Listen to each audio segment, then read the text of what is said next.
Hello happy souls, welcome back to my channel. This is Charlotte with Happy Twins 1111. I am so excited for this reading today. Today this is the reading that is all about you. We are looking to get the answers to what's really holding you back. What are the blind spots in your life right now regards self? The things that are blocking you from your highest good and your highest potential. When we can really see ourselves and step into the energy of self-awareness, we have an opportunity to really transform, to embody our true power and to access the solutions that help us move forward along the path that we're meant to be on. So if you're feeling stuck, if there's something in your life that you're really unhappy with and you're not sure how to change it, often looking at ourselves and assessing why we've made the decisions we have or why we're reluctant to make the decisions we need to can really support us in understanding how we can better heal and how we can better embody our true power. All of us are born pure. No one's bad. But sometimes our inability to really see ourselves as we truly are, whether that's the good points or the bad points, inhibits us from not only feeling good about who we are, but also in how to put our best foot forward. So we're going to reveal as much as we are able today about what you really need to acknowledge about self. How are you self-sabotaging? How are you betraying yourself? What do you need to know to better heal and move forward in a meaningful way? I've got 4 piles for you. The first one is Amazonite, and for this pile we will be using the Considerate Cat Tarot. For pile number 2 we've got Citrine, and for this deck or this pile we will be using the Veleda Woods Tarot. Pile number 3 is a Charoite Star, and for this one we are using the Lunar Soul Tarot. And finally for pile number 4 we have the Lepidolite, and for that one we will be using the Sakki-Sakki Tarot. So take your time choosing a pile. There really is no right or wrong way. You can just see which one you're drawn to. You can pause the video and douse over them if that feels right to you, or just see which crystal speaks to you. There may be messages in more than one pile for you. So if you're drawn to more than one, just roll with that.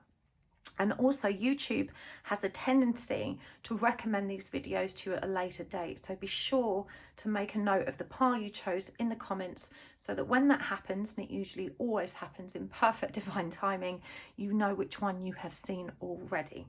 So the timestamps for each pile are in the description box below and pinned at the top of the comments. That will take you straight to your pile, and I will see you there. Hello pile 1, welcome to your reading. You have chosen the Amazonite and the Considerate Cat Tarot, and today we are asking all about you. This is the reading in which we look at your energy right now, the energy of the past that has brought you to right now, with the view of uncovering all of the blind spots, the parts of yourself you currently cannot see, so that we can reveal the truth of who you are and how it's holding you back, how you need to transform. And this isn't necessarily about judging you or blaming you. Quite often this is about making you aware of all the power and presence that you have and of how worthy you actually are. But all of us are responsible for self. We're responsible for the choices we make, the decisions we make. In this reading we're looking to uncover all of those shadow aspects that are keeping you stuck, that are inhibiting you from embodying your fullest potential and becoming the beautiful, divine and powerful being that you are always meant to be. You have light in you, pile 1, and today we are going to find that light as much as we are going to find the shadow, so that you can bring the two into balance, to live more fully from a place of alignment and peace and contentment. So if you feel stuck or you feel down or you don't really know who you are, if you're afraid of how others judge you or perceive you and that distorts your impression of self, this is about bringing you back to the truth, helping you reconcile all the parts of self that you're not seeing right now, light and dark, because we're all made of both. So let's do this. I'm going to move these 2 cards over there. We'll look at them in a minute. And there is 2 there from the pile lineup that you picked. I know you couldn't see two because one is behind the other. Right, let's shuffle these tarot cards while I'm doing that. Make sure you ask the universe for a sign. A sign is an opportunity for the universe to communicate with you directly. It can be anything at all, an animal, an object, a song, a place, numbers or colours, a person's name. It could be something from nature or a god, goddess or deity. Whatever works for you, there is no right or wrong. Just trust what pops into your head. First, we will be using the oracle cards. We will be using the charms, and as usual, there will be an extended reading for you today. You can always find the link to that in the description box below. Now, I just want to say very quickly, thank you as well. Thank you for being here with me today. It's such a pleasure to serve this community and to share this journey with you. I love making these videos. The guidance that comes through me is as much for me as it is for you. So thank you for being here, and in doing so, providing me an outlet to receive that guidance too. And thank you for hitting the like button. Thank you for your beautiful comments. And a very special thanks to those of you that take the time to subscribe and interact with my commercial adverts. When you click on the adverts or watch them, I get a small amount of revenue from YouTube, and that's really important to me right now because I've got to move house soon, and honestly I don't have the means to do that. I've got 8 weeks, but I trust that the universe will take care of me, and I appreciate the support you offer in doing that by way of energy exchange when you click on and watch those adverts. Thank you so much. Also, a quick heads up, I've included in the description box today a link to a giveaway, and I only mention it because it's a huge giveaway. Carpe Crystals, who are one of my favorite crystal sellers on Instagram, and you can see from my videos I'm quite obsessed with crystals, and I've bought quite a lot of them from Carpe Crystals, and they are offering to give away £1,000 worth of crystal goods. That's a giveaway worth mentioning. Make sure you hit up the link in the description box below and hop for over there to get involved. I'd love it if one of you guys won that. Please tell me if you do. The more crystals, the better. It's a very, very generous giveaway. Okay, let's do this. Those are nice and shuffled. Let's look at the cards you chose first. I'm going to pop that up there. You chose the 8 of Cups and Kali Ma. Now, the 8 of Cups is about returning to yourself. 8 is an infinite number. It moves away and it comes back in on itself. So this energy is often associated with someone leaving only to return later. But it's a solo journey. It's a returning to self. And we can see here through the symbolic representation of the lotus flower that this is an awakening experience, and the poppies are symbolic of remembrance. Cups represents the emotional body. So this is about discovering your true emotional nature and reflecting on that so you can really use it to your best advantage. Kali Ma is a powerful Hindu goddess. Facing fear is the message here. Major spiritual changes are unfolding. This is your chance to soar. Very exciting and powerful message for you there. Let's get some tarot cards to go with this. Okay, we've got the 4 of Cups in reverse, the Ace of Pentacles in reverse, the 4 of Swords, the Page of Cups in reverse, the 3 of Swords in reverse,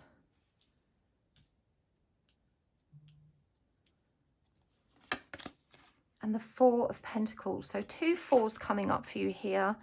4's a very significant number. It's about balance, stability, leadership and control. It's also the number of the masculine energy, the provider, protector in us. 7 of Wands, the 3 of Pentacles, the 9 of Cups, the 5 of Cups in reverse, the Queen of Cups, and Judgment in reverse. And from the messages from your animal spirit guides deck,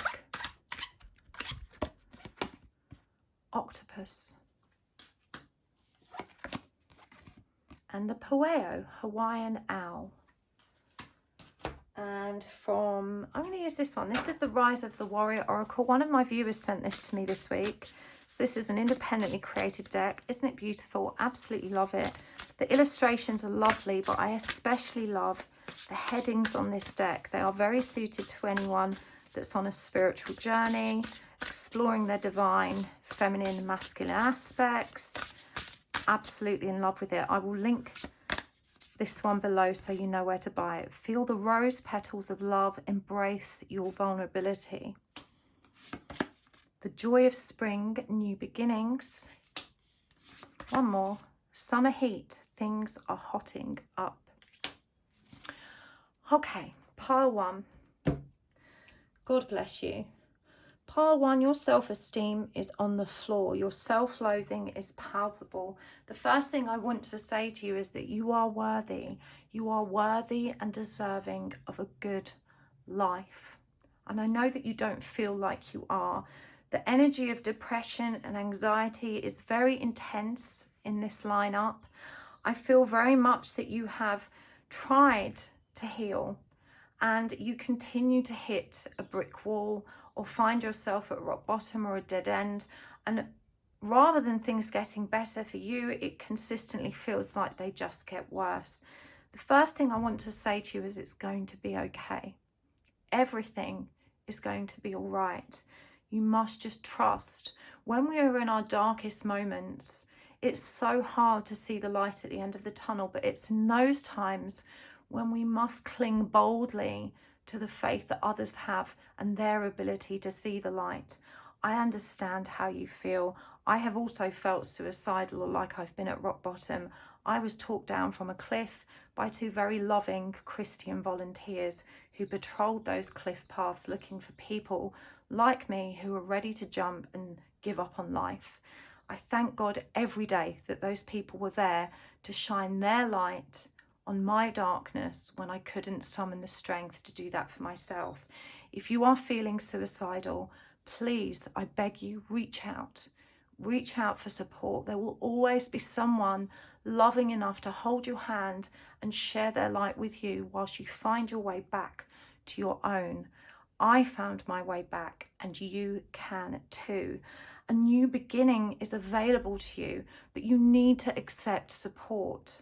You have been so ashamed of this rut that you've got yourself into and so determined to get yourself out of it that you've batted away the kind hands of help that have been extended to you. We can see this here with the Ace of Pentacles in reverse, clarified by the Three of Pentacles. The Three of Pentacles is all about collaboration and teamwork. The Ace of Pentacles is about new beginnings. And we see that your new beginning is blocked is because you can't find your way out of the dark and you refuse to accept help.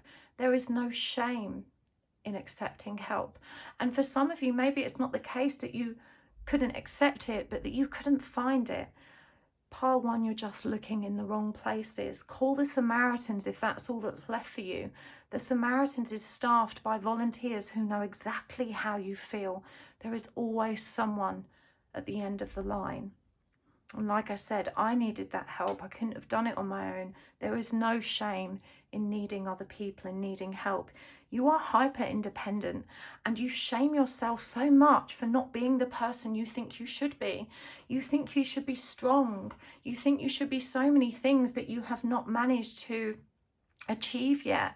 And this idea about who you think you should be, I'm hearing is dramatically reinforced by the people that you are surrounded by. I don't get the impression that you have a very supportive family, and they may shame you also for the condition you now find yourself in. And I'm so sorry that you have to face that. When the Four of Cups comes up in reverse, it shows us that whilst you may be taking time to yourself in order to heal, you're not using that time wisely. You've withdrawn from society in many respects. You've hermited yourself away, but rather than using that time productively and in healthy and healing ways, you have used this time to allow the negativity, the pain, and so forth to fester. you continue to ruminate and to dwell on what has gone before, what has hurt you, and this creates more resentment, more pain, even more self-loathing and self-shaming. You judge yourself so harshly for the mistakes you believe you have made, and I am here to tell you there are no mistakes. You were never wrong. Everything that has happened up until now was a necessary part of your growth, and it's okay. Everyone faces challenge. It doesn't mean you're being punished or that you're a bad person or that you got it all wrong. You always did the best you could with the awareness, the skills and the tools that you had, and it's enough. It is not your fault that you ended up feeling so down, but it is your responsibility now to pull yourself up by your bootstraps and to start accepting the help that you need so you can begin to move forward and have that new beginning. You have had such firm defenses. This Seven of Wands is about protecting ourselves from some perceived threat, and your fear is if someone gets close enough and realizes how damaged and dysfunctional you are, which is your perception, not mine, yours, that they will reject you or think even more badly of you. And you're so resistant to any more criticism that you willingly reject all offers of help because you don't want anyone close enough to realize just how far you have sunk. You're so ashamed of it, and you needn't be. There is no shame in finding life tough. There's no shame in finding ourselves depressed or anxious. It happens to the best of us. As I said, I have been there more times than I can count. Okay, just taking a moment. You're going to be okay, part one. You have so much more light and power in you than you ever gave yourself credit for, but your very fragile and gentle heart has had a really difficult time reconciling how harsh and cruel this world can be. It's led you to believe that there's nothing of value, that there is no light, that love is a reality that is not for you. And that simply isn't true. When we talk about you dwelling in and festering in these dark, shady thoughts, you know, it's your propensity to remain there and to go round in circles with all of that pessimism that actually keeps you stuck. I understand how you've been led to believe these things about yourself and others because you've definitely grown up in an environment where who you really were wasn't revered or supported or made to feel approved of or valuable. Just because those people couldn't see or didn't want to see your magic and how brilliant you are doesn't mean that you were wrong, or indeed that they were right. Also, it's worth mentioning that people throw rocks at things that shine. You know, quite often, even our own parents may be so triggered and envious of the magic we hold that they seek to keep us down, to put us back in our place. You are a wonderful person.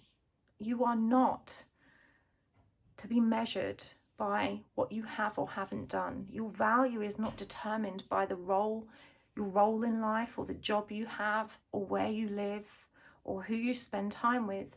Your value is rooted in your own dear heart, and you, Part 1, have a very big and loving heart.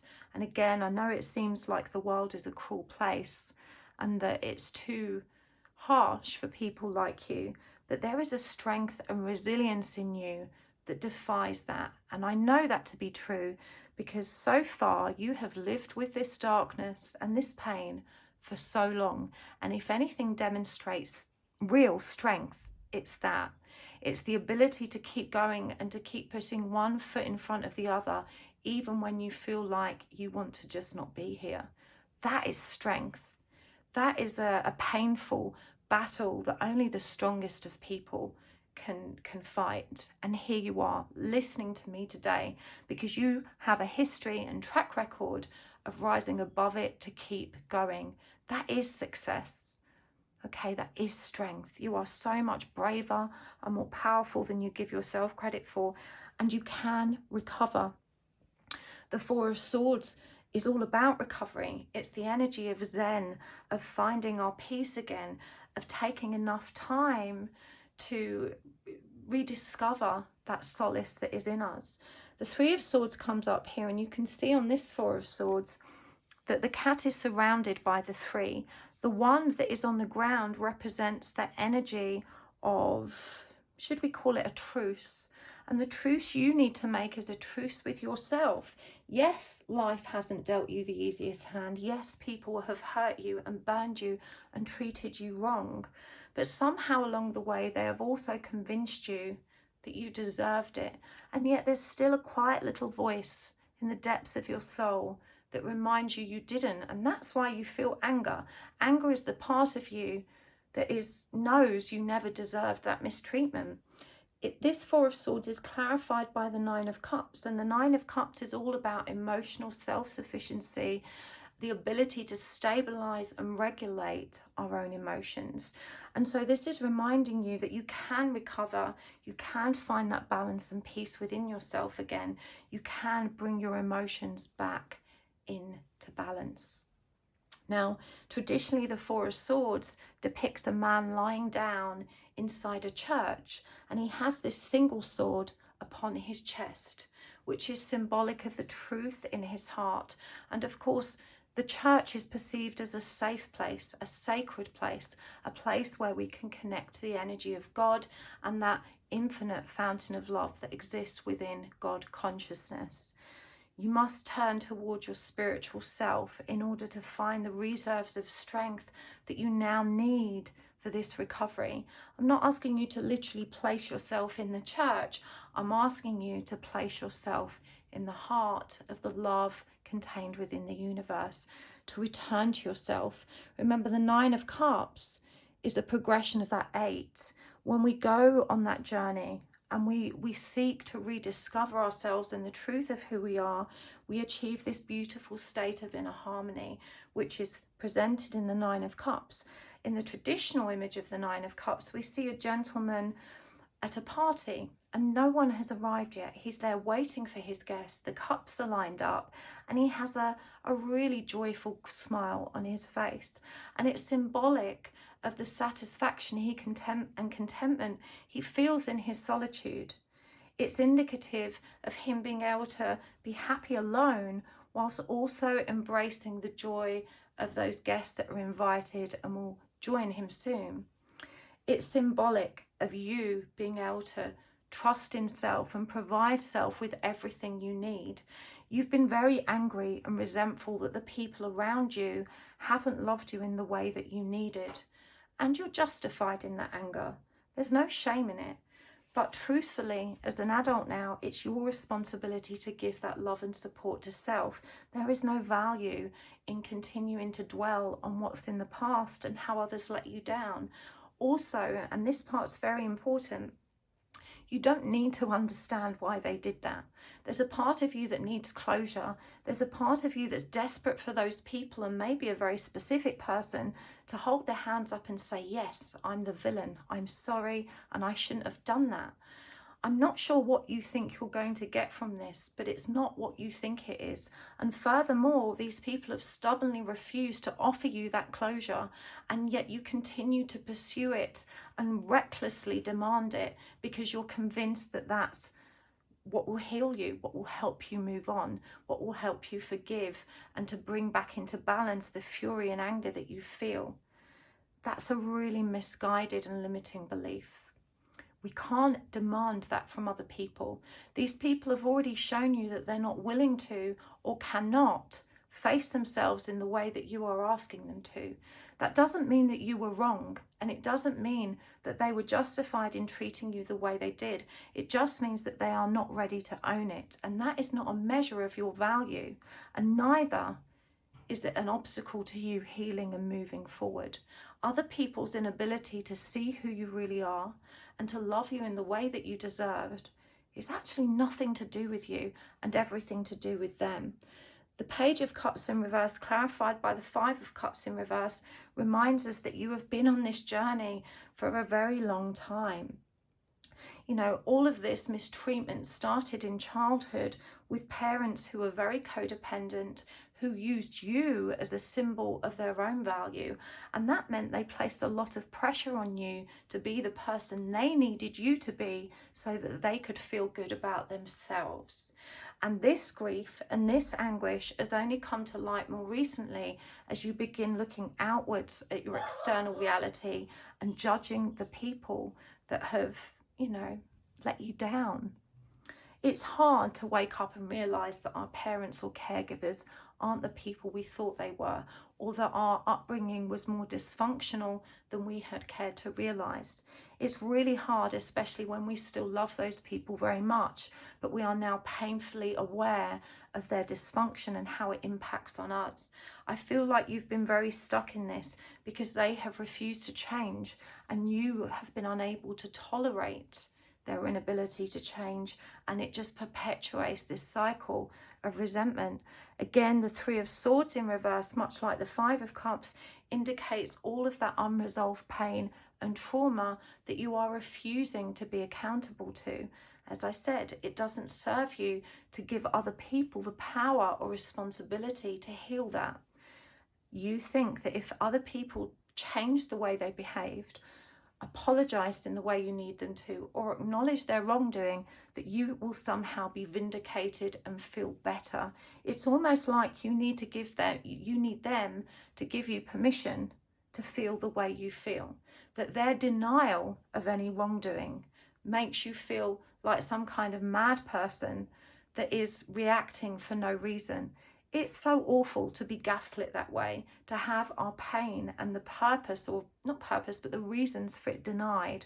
I understand that as well, and I know how maddening it is. But you have to let go of the idea that you're ever going to receive that from them, and find a new way of moving forward without it. Instead, seeking the support of the people around you that want to help you. Again, I'm seeing these hands batting the love away.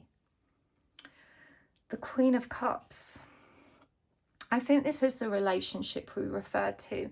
You were betrayed, you were gaslit, perhaps you were cheated on. Certainly someone deceived you into thinking they were someone they are not. You may have seen them as a victim or as someone that needed to be rescued.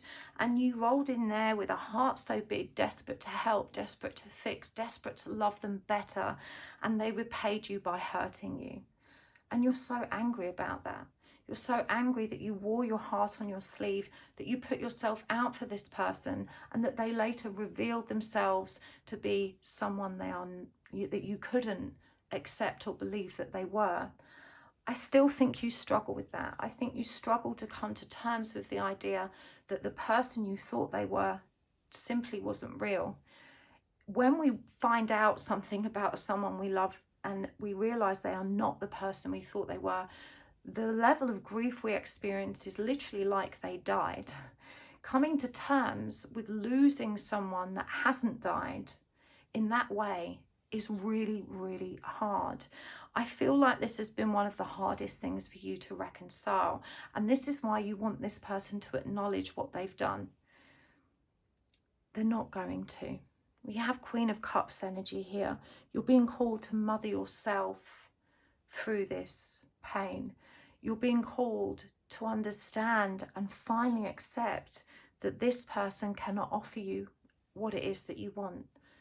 They weren't the person you thought they were, and that isn't your fault. It doesn't mean that you're a poor judge of character. It doesn't mean that you were wrong or made, crippling mistakes.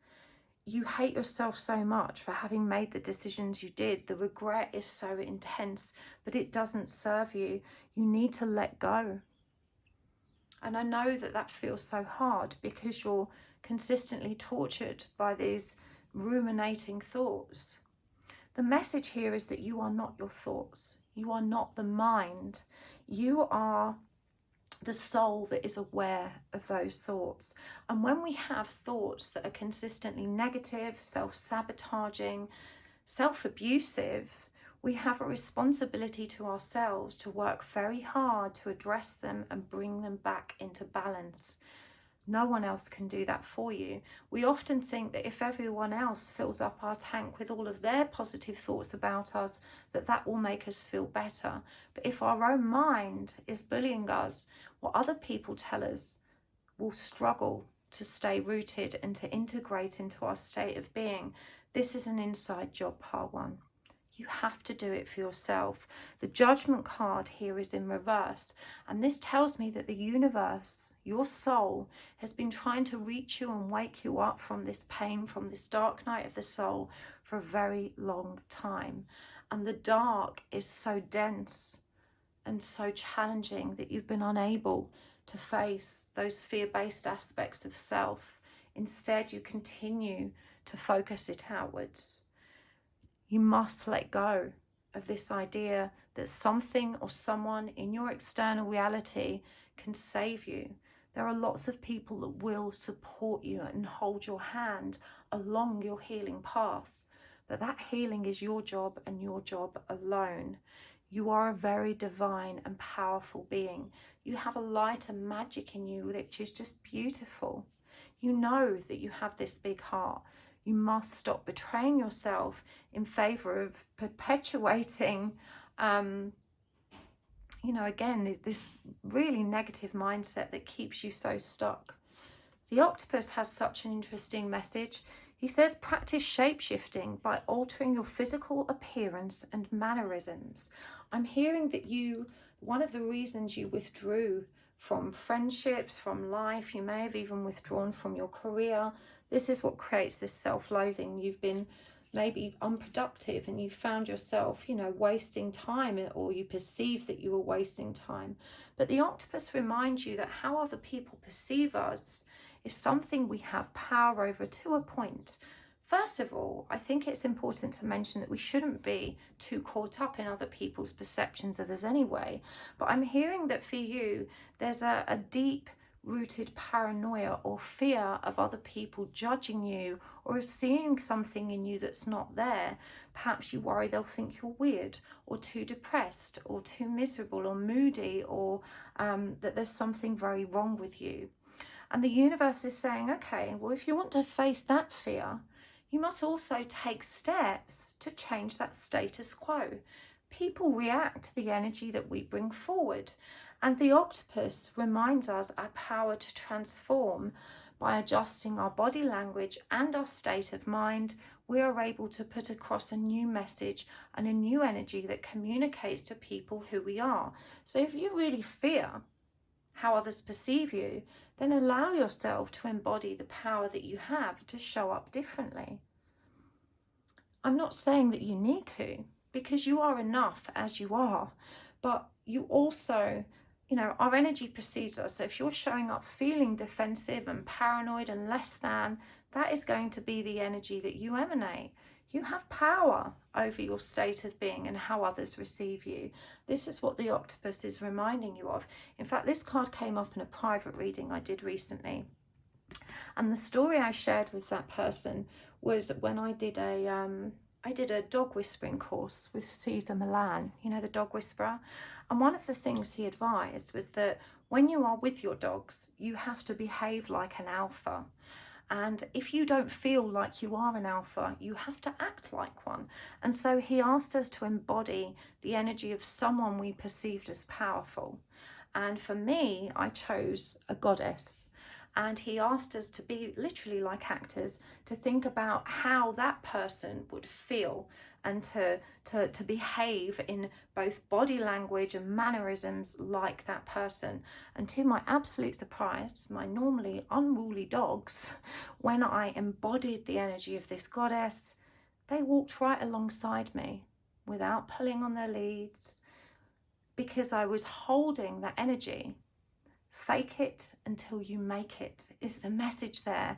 We have the power to adjust our energy in any given moment, to choose who we want to be and how we present ourselves. The octopus is asking you to practice shape-shifting. If you can't be happy right now, pretend to be, because the mind believes what it's told. The more you affirm good thoughts, the more you choose with intention to show up in a certain way, the more that energy becomes integrated and carries over into your reality. You have so much power than you're giving yourself credit for. Pueo, the Hawaiian owl, your ancestral spirit guides are offering you guidance now. Play pay close attention to the signs and omens from them. You don't pay attention to the signs, and the universe has sent you so many miracles, so many meaningful ways in which the universe is trying to prove that the magic is real and that you can trust in your own divinity. The intention is to wake you up to your spiritual power and the energy of creation that resides within you, and you stubbornly refuse to acknowledge any of them. You just chalk them up as some kind of mad weirdness without allowing yourself to trust in your own power and divinity and the miracle of nature that you are experiencing. You must pay attention. If you continue to resist awakening and the collapse of the ego, which is the part of you that is so broken with self-loathing because you're not who you think you are meant to be, if you continue to ignore that, you're going to continue getting more of the same as what you have now. You can break this cycle, Part 1. You have the power to, you have the strength to. It's like I said, you are so very strong. It's time to face your fear. This is your chance to soar. Embrace your vulnerability. There is no need to be ashamed of who you are and how things have panned out for you. It's okay to break. It's through that energy of collapse that we really discover our true purpose. And it's through the energy of collapse that we rid ourselves of everything that didn't serve us. But we have to let the tower come down. This is a new beginning. Remember, the Ace of Pentacles is blocked here. The new beginning is available to you if only you will embrace it. And the poppies show up here again. The energy of remembrance. This is about remembering the truth of who you are. You are not all the awful things that your external reality has convinced you are, or that the societal norms or media has convinced you are. You are a beautiful, blinding light in this world, and you deserve to shine. Things are heating up for you. So much joy is available to you if only you will reach out and take it and accept that it's yours. So let's get some more guidance cards for you. I'm sending you so much love today, Part 1. Your pain is intense and I wish I could take it away from you, but I can't. Only you can do that, and you can do that. I'm hearing that no matter what people have suggested, no matter what advice or solutions, you haven't tried a lot of things because you fear that they won't work. The fear of not being able to fix it actually disables you from trying to fix anything at all, and so you remain stuck. In order to break this cycle, you have to push yourself out of that comfort zone. Start accepting the support available to you. Archangel Sandalphon, music, earth star, answer prayers. Archangel Michael, clarity, truth and protection. Jesus, forgiveness, compassion, the spiritual teacher. And Mother Mary, purity of heart, faith and conception. I'm going to get some cards from the musical oracle as well.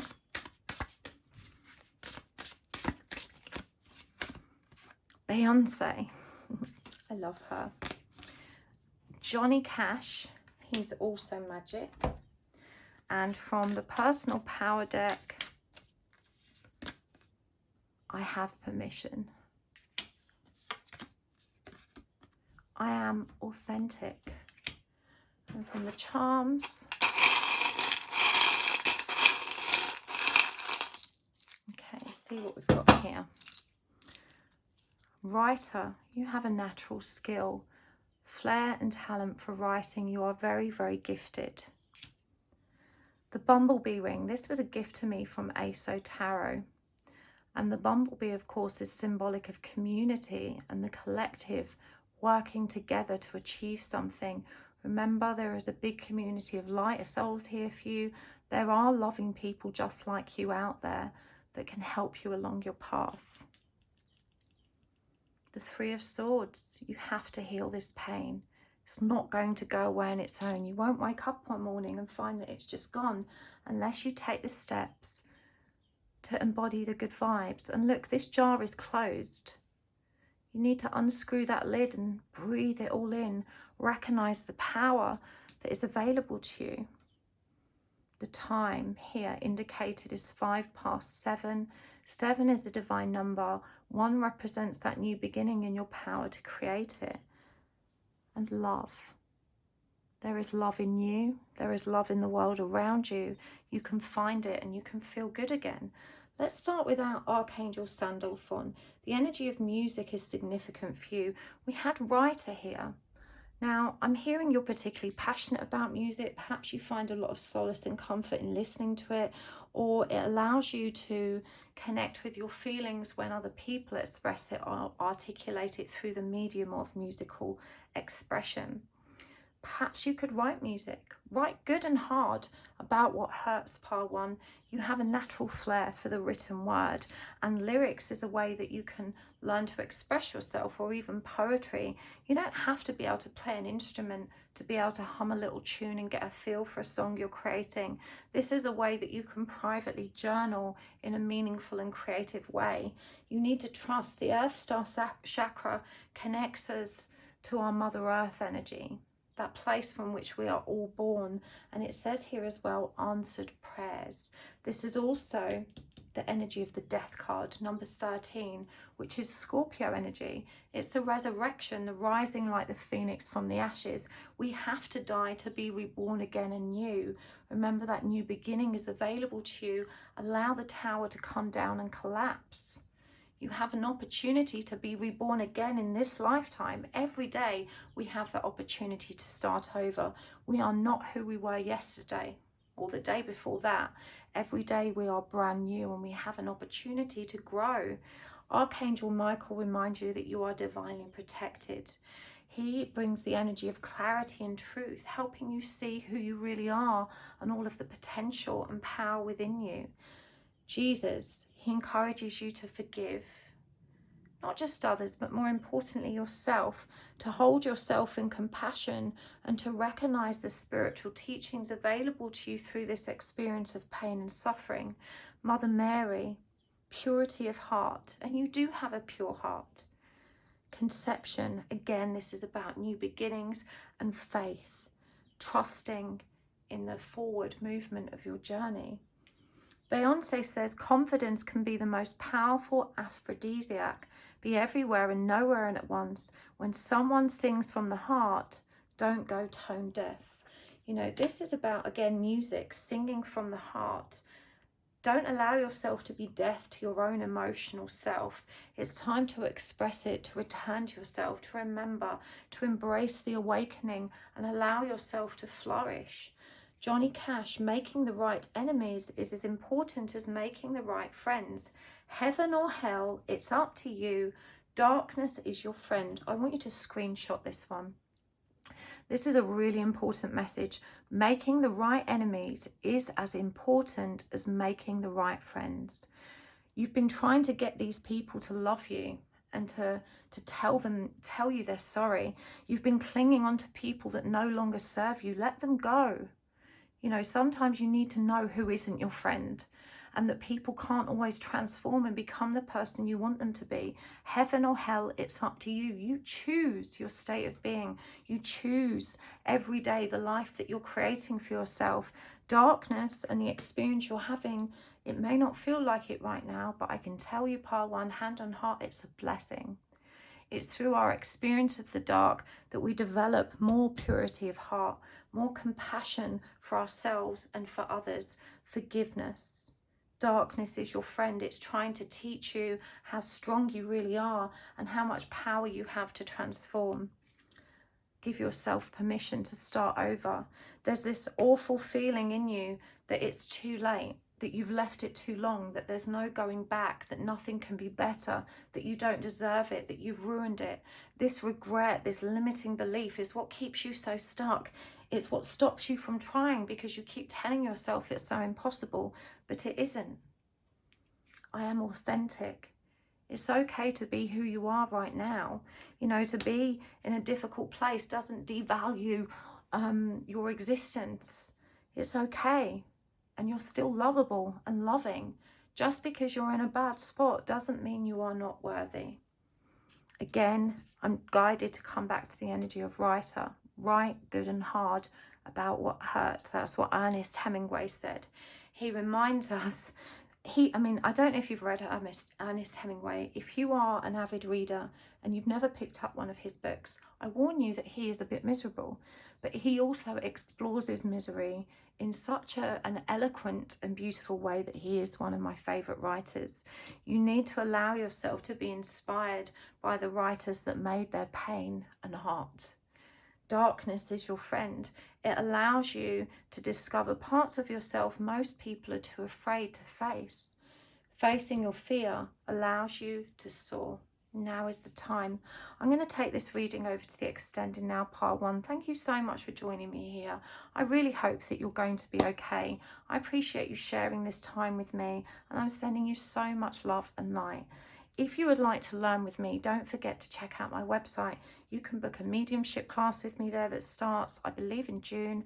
We are also learning tarot for beginners soon, and there's also a wonderful class between Made for Love and I for twin flames. If you are on that path, don't forget to visit happysouls1111.com and find out more. I will see you next time. Lots of love, part 1. Bye. Hello, part 2. Welcome to your reading. You have chosen the piece of citrine and the Veleda Woods Tarot, and we are asking today all about you.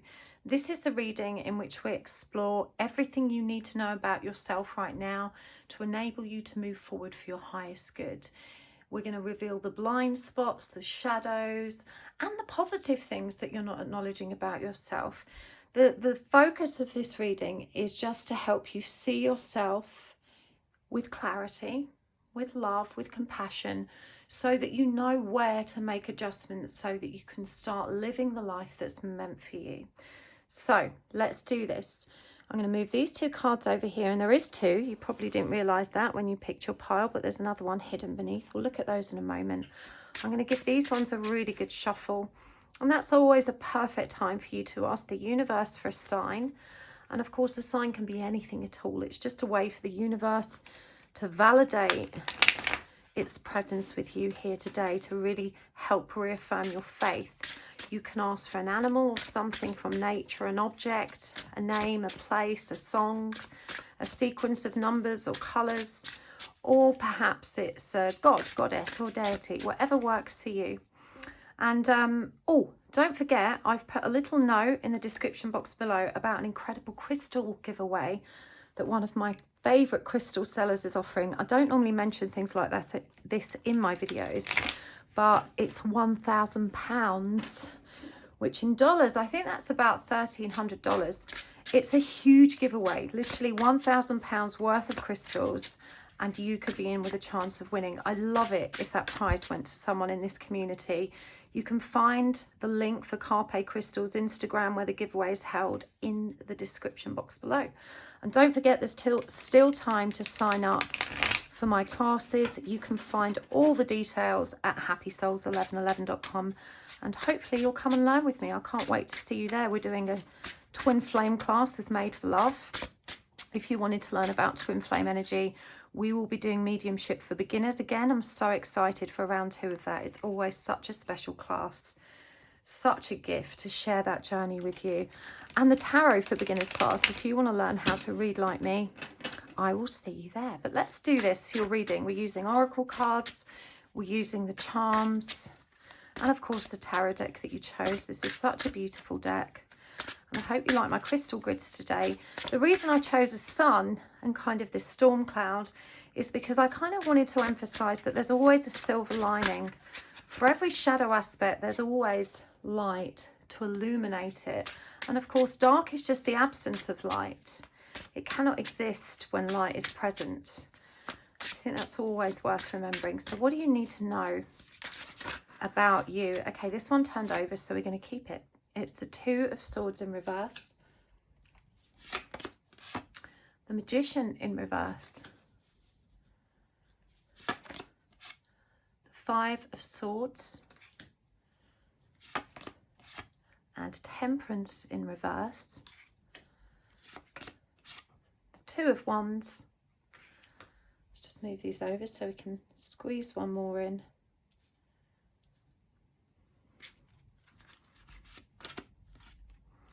fledgling of Pentacles. I believe that's the page. Okay. And I'm going to clarify these. Two of Cups in reverse. Sun is beautiful. Judgment in reverse. The Eight of Wands.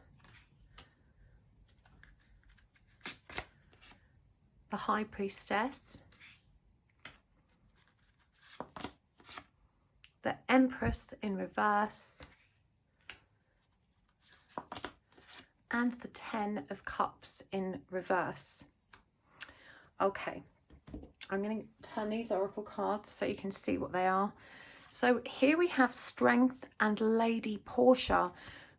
Now the Strength card is about Leo energy. This is about pride, compassion, heart-centered living. Of course, the all dignified aspects of that are egoic pride and stubbornness, but we'll dig into that card more as we go forward. Lady Portia, Divine Order, says, do what you feel is right. An important lesson is unfolding. Let's get some oracle cards to go with these. I'm going to start with the messages from your Animal Spirit Guides deck. The Meerkat, get support from a trusted group of like-minded friends. And Snow Leopard, take some time out of your usual life and spend it in solitude. Very practical and useful guidance on these cards. I love them. I'm also going to use the Rise of the Warrior deck. This was a gift from one of my viewers. It's an independently created deck and it really is quite beautiful. Even the backs are lovely. Let me show you the box so you can get a feel for it. This is absolutely gorgeous. I'm loving the illustrations in this deck, but I'm especially loving the titles of the cards that I think are just perfect triggers for our own intuition. Very, very useful. I love to support independent creators of decks. If you would like to purchase this one, you can find a link in the description box below. Okay. We have Passion, Kundalini Rising. And Communication, Bridging Confusion and Clarity. So let's do this pile two. Right.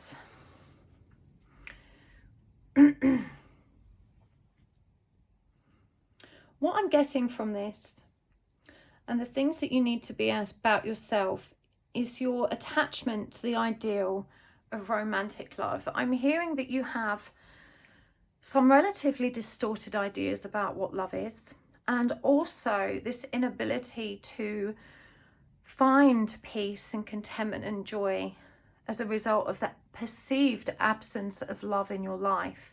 And I say perceived because you see yourself as without love, but I'm hearing that that's not strictly true.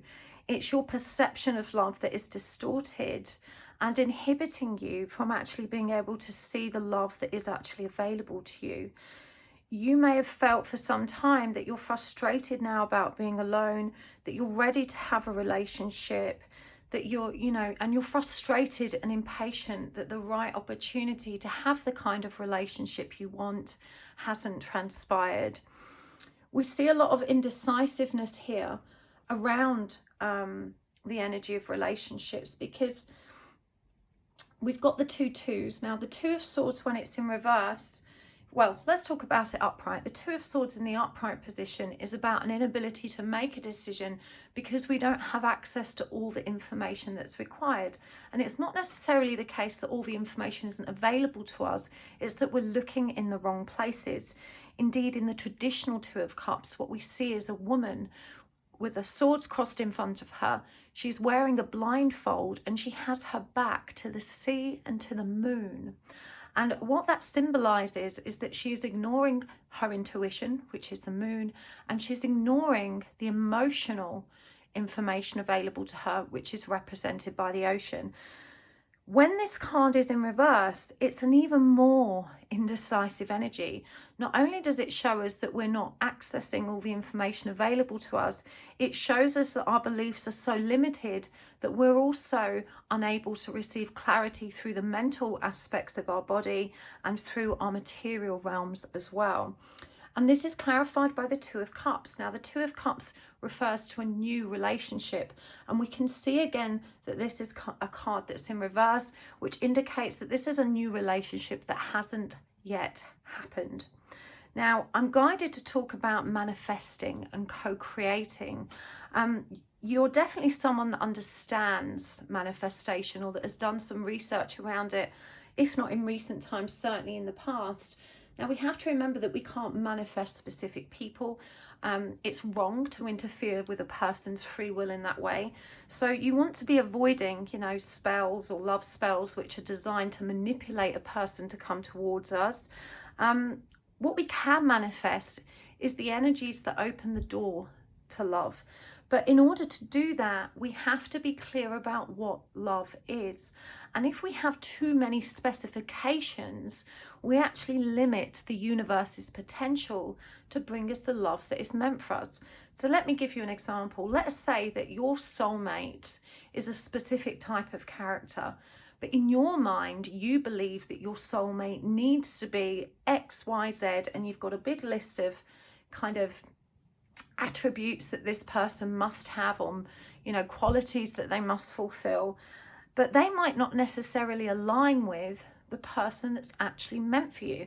So when you are being very specific in your attempts to manifest, especially if you're being specific about the kind of relationship you're asking for, and as we've already discussed, I do feel your perception or understanding of love is somewhat distorted.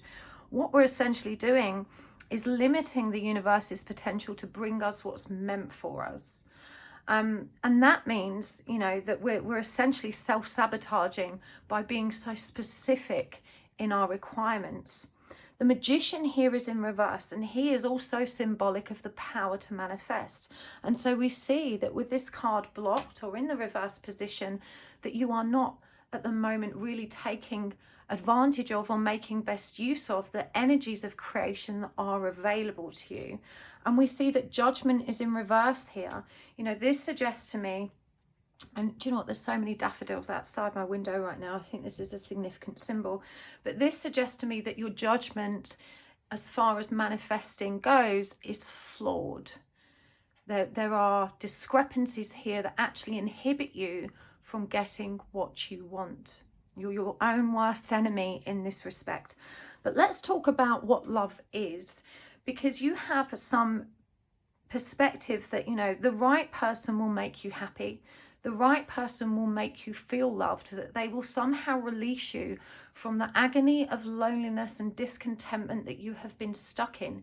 You have this idea that the right person will be able to heal you and make you feel better about life and better about love, that the right person will be so trustworthy that you will no longer feel insecure or paranoid or lack trust in that person. You've got all of these ideas that the right person is going to fix all of the unhealthy, dysfunctional energies that tend to show up for you in relationships. And this might look something like, I always attract people that are dishonest. I always attract people that end up ghosting me or letting me down. I always attract people that end up betraying me or being unfaithful. The truth of this is that the only person you need to trust is you. The world is full of untrustworthy people, and someone trustworthy does not have the power to make you trust them.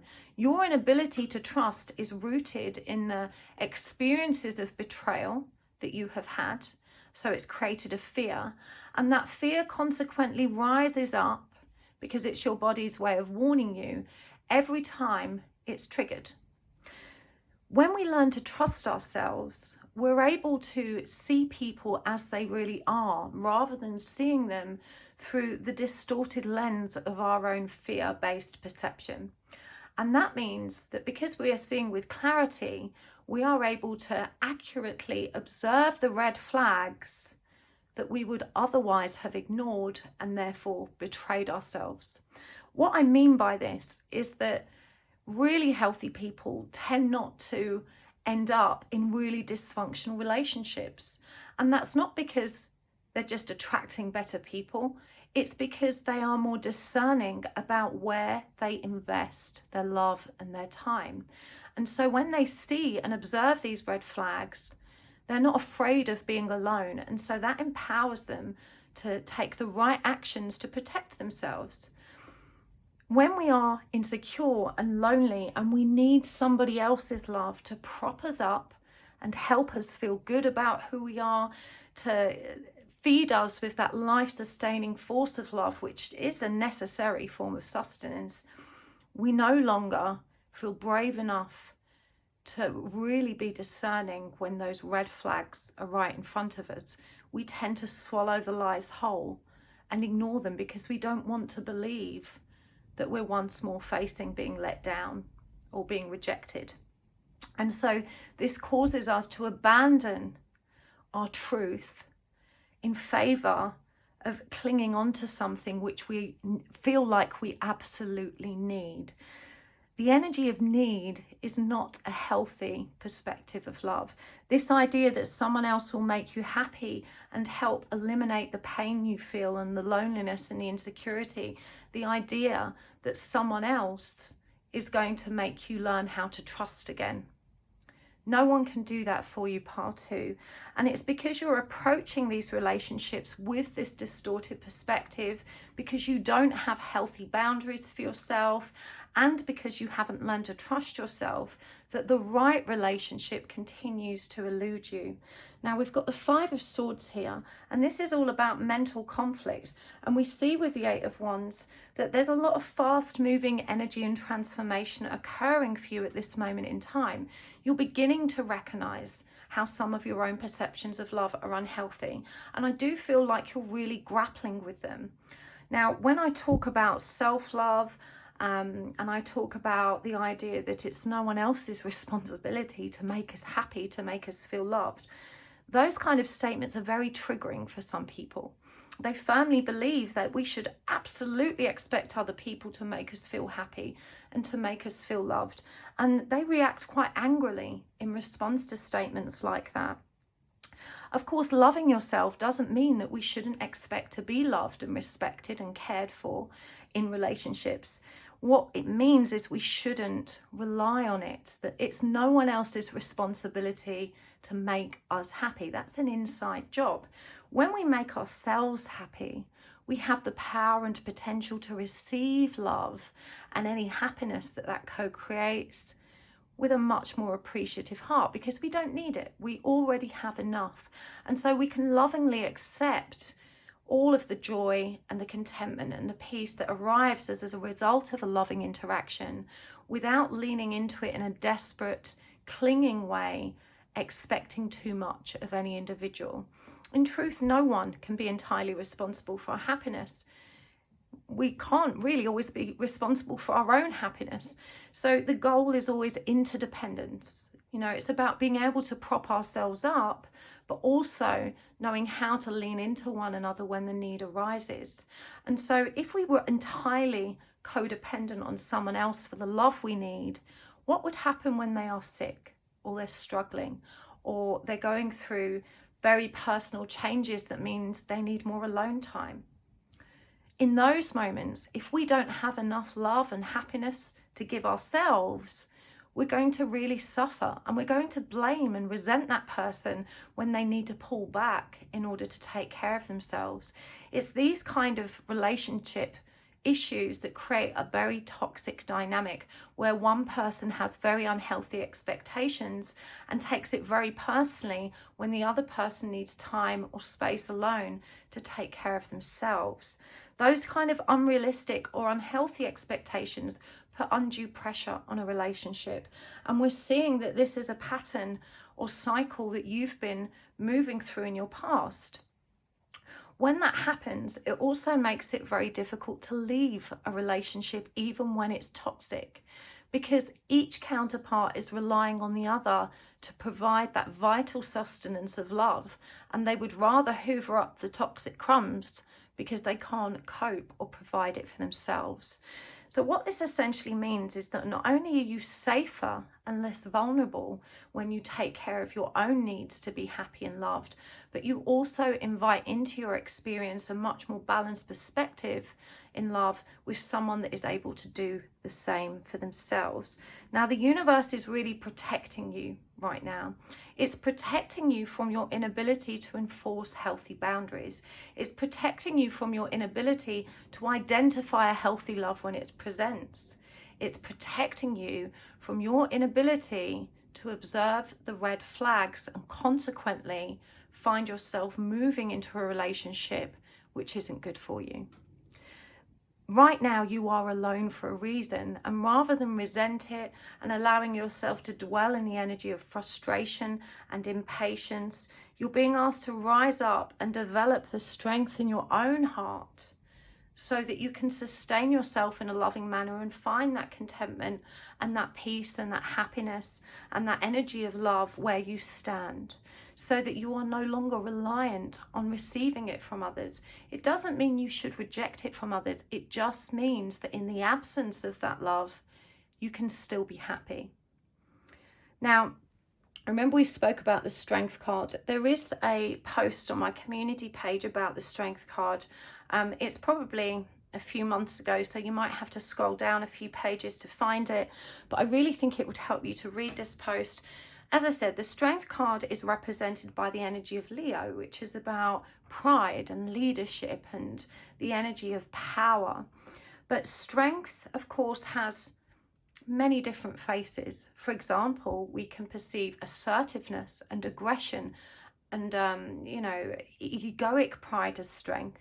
But real strength is rooted in our compassionate hearts. It's the energy of allowing the heart center to prevail over the egoic need to control. And when we have no capacity to love ourselves, we then try and control the flow of love that we receive from others. So this might look like a demand such as, when you don't text me back straight away, I get panicked and insecure. I need you to understand that about me and text me, or at least let me know that you'll text me back when you've got a chance. Now, that may seem like a reasonable, polite request. A lot of people treat that kind of request as just normal text etiquette. But I would argue it's actually very unhealthy. What you're demonstrating in that moment is, when you are not giving me the attention I need in the moment that I demand it from you, I cannot cope. And I plunge into this fear-based state. And so I'm making you accountable for that feeling and asking you to adjust your behaviors to accommodate my fear. Even explaining it like that can help us understand how distorted that is. It's no one else's responsibility to be accountable to our fear. It's our responsibility. And there's so many reasons why someone may not text you back right away. They could be working. Maybe they're with another friend holding space for them. Perhaps they just need some alone time, or they're in the middle of a really gripping book or watching a movie. They don't need a reason to say, I'm not available right now. And if you're going to take every perceived rejection or every perceived instance as being ignored and react that way and make it somebody else's responsibility, that's codependence. That's not a healthy state in relationships. And yet so many of us, when we have these dysfunctions within self, we will make it our partner's problem. I get really jealous when you go out with your friends. I sit there all evening, worry that you're talking to other people with a romantic interest in mind, and I just can't relax. When you're out with your friends, I need you to call me and just check in. It's just polite. If you loved me, you'd do that. If these are the kind of things you found yourself saying, you really need to look at yourself and take responsibility and ownership for those insecurities. I say this not to judge you. I say it with the greatest love and compassion, because I truly know how it feels to hold that level of insecurity. I've been there. I was codependent myself. I know exactly how it feels when someone doesn't respond right away, and our mind runs away with us imagining all of the worst case scenarios. But what I've found is, and what other people have found, is that when we take ownership of those fears and we learn to self-soothe and to confront the wound that created the fear, we are able to start living much more safely and comfortably without relying on others. And that means our happiness is no longer at the mercy of other people's limitations. Because sometimes a person really won't be able to text you back. Sometimes they just want to enjoy an evening with their friends without having to worry about you. You know, that doesn't mean they don't love you. It means that everyone's entitled to time and space in which they can take care of themselves without being guilt-tripped or shamed or judged. And so you have to be really, really honest with yourself about how you're showing up in relationships. And, you know, healthy, balanced people, the kind of person you want to meet, that knows how to love, that knows how to have a healthy relationship, they spot that kind of codependence a mile off. They can smell it on you. And so these are the kind of people that are actually going to lean away from you in romantic interactions, and that only fuels the cycle of rejection. Now, what's really important about this is that Lady Portia has come through, and she refers to divine order, and it says here that an important lesson is unfolding and you have to do what feels right. But doing what feels right is very, very hard when we are operating from a position of fear. You know, the question here is, how do I know if what feels right is just me trying to quench my desire to alleviate the fear, or if it's a very real intuitive hit of resistance which allows me to understand that this is not right for me. And the truth is, we can only learn to discern the difference between genuine resistance and real fear, or distorted, unhealthy levels of fear. Hold on, I'm just taking my sweater off because I'm burning up. We can only learn to understand the difference when we get to know ourselves and pay attention to the subtle signs in our body and in our emotions and in our minds that alert us to the truth. And so this brings me back to what I said at the beginning. The goal with you has to be to learn to trust yourself. Now, the meerkat says, get support from a trusted group of like-minded friends. And this is important because I feel very, very strongly that a lot of the friends around you have similar distorted expectations of relationships to you. And so this means when you go and speak to them and say, oh my God, so-and-so person said this and did that, they're going to have the same reaction to you. Wow, well, that's not right. You know, you should say this and you should do that. You have to find people who are on a spiritual path of self-healing that are going to be able to guide you in a more meaningful, less judgmental way with clarity, using the energy of real strength, real, authentic, heart-centered love in order to guide you. The people around you are part of the problem right now. Like attracts like, and whilst you're trying to heal, you must resist the urge to take advice from people who are just as broken right now. Now, we've got Temperance in reverse, clarifying the High Priestess. Again, it's showing us that yes, you are very intuitive, you are psychically very aware, but your inability to remain balanced and aligned within self means that your own inner compass is distorted, and it isn't accurately able to read whether the energy is safe or otherwise, if the fear is resistance or real, or if that magnetism is a codependent impulse or a sensation of it feeling right. So doing what feels right can start to feel really complicated. You know, you have to learn to come back to yourself, and the first thing that's going to enable you to do that is making the decision to take responsibility for yourself. Here we have the Empress in reverse. Now the Two of Wands is always about decisiveness, and you've got all the twos out here. We've got the High Priestess is also a two, and we started with the twos. And twos are about duality. And the truth is, duality is an illusion of our 3D reality and dimension. Truthfully, we are born into our human bodies. Our souls come from unity consciousness, where there is no vessel, no dense, tangible energy that separates us from one another. It's just the energy of oneness, totality and love. But when we are born into this human form and we get our own vehicle, which we refer to as our body, we start the long, painful journey of believing that we are separate and alone. And this is where your spiritual journey comes into play, because awakening is about reconnecting to the truth of unity, the truth that you are never alone, that you are everything and nothing all at once, that you are connected to every living thing, whether it's in your present or otherwise. And this is the energy, this energy of returning to one, of coming back to yourself. This is the authentic lesson that is unfolding for you right now. So you have to make the decision to face yourself, to recognize that the loneliness you feel is an illusion of the societal constructs that you were raised in. This idea that we're alone and we have to build a family and stay close and have each other, and we're so lost without one another. Now, of course, human beings survived and evolved the way we did because of our propensity to form communities and to operate in that healthy, community-driven, interdependent way. And so I'm not advocating that we all become hermits and that no one needs anyone. One of the beautiful and rich blessings about life on earth is the way that we are able to form community and support one another through this journey of perceived duality. And it's a blessing to be able to do that. But it doesn't discount the theory or idea that the overall goal is to return to self, because by nature of this 3D experience that puts us in separate vehicles, we are forced at times towards solitude, as you are experiencing now.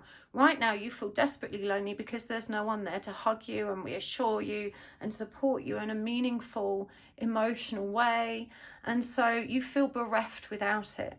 It's in those moments that that connection to the oneness inside of us, in our strong and beautiful hearts, allows us to exist in this reality with so much peace. The Empress is representative of divinely feminine energy, also like the magician, the power of creation and abundance. And so when this energy is distorted, the seed of potential which you were born with is also, shall we say, blocked. It's blocked. And we see here it's represented by a pine cone, which is symbolic of growth. And of course, the pine cone itself is a seed, or the carrier of that seed. All of us have this divine blueprint of oneness within us. We can all return to it. And you are being guided back to your own divinity so you can embody the truth of who you are and begin manifesting the life you want, rather than resting on your laurels and believing that you're not worthy of it, that life is unfair and unjust, that you're unlucky because you always meet the wrong people. Life is something we co-create. Every second of every day, we are throwing ingredients into a bowl, which at the end of the day are thrown in the oven and they cook the next day. And how intentionally we are co-creating, and what the energy that we bring to that practice of co-creation determines what's cooked. Now, when we are co-creating from a point of fear and very distorted beliefs, we will continue to co-create more of that which we don't want, which is why these distorted beliefs have to be brought into balance, and we have to stop treating ourselves like victims of some unjust reality. When you feel like people like me never find happy, healthy relationships, that's something that happens to everyone else. I only meet the bad eggs. I always get shit on. If you are walking around believing all this stuff while simultaneously trying to co-create a healthy relationship, the belief will always override the intention. Creation is thought plus belief. So if your intention is, I want to co-create a healthy, happy relationship, but the limiting thought and belief that rests behind that is, I'm never going to have one because people are shit, and that things like that don't happen to people like me, you can understand that you are unwittingly throwing all the wrong ingredients in the bowl. And I'm frustrated for you, not because of this experience you're having, but because of your inability to recognize that you are your own saboteur. You are worth so much more than this, pile 2. We see here with the Page of Pentacles that when you start to meaningfully plant the seeds and take responsibility for self, to use the power available to you, that this cycle of romantic union and comfortable, happy relationships actually presents on the table.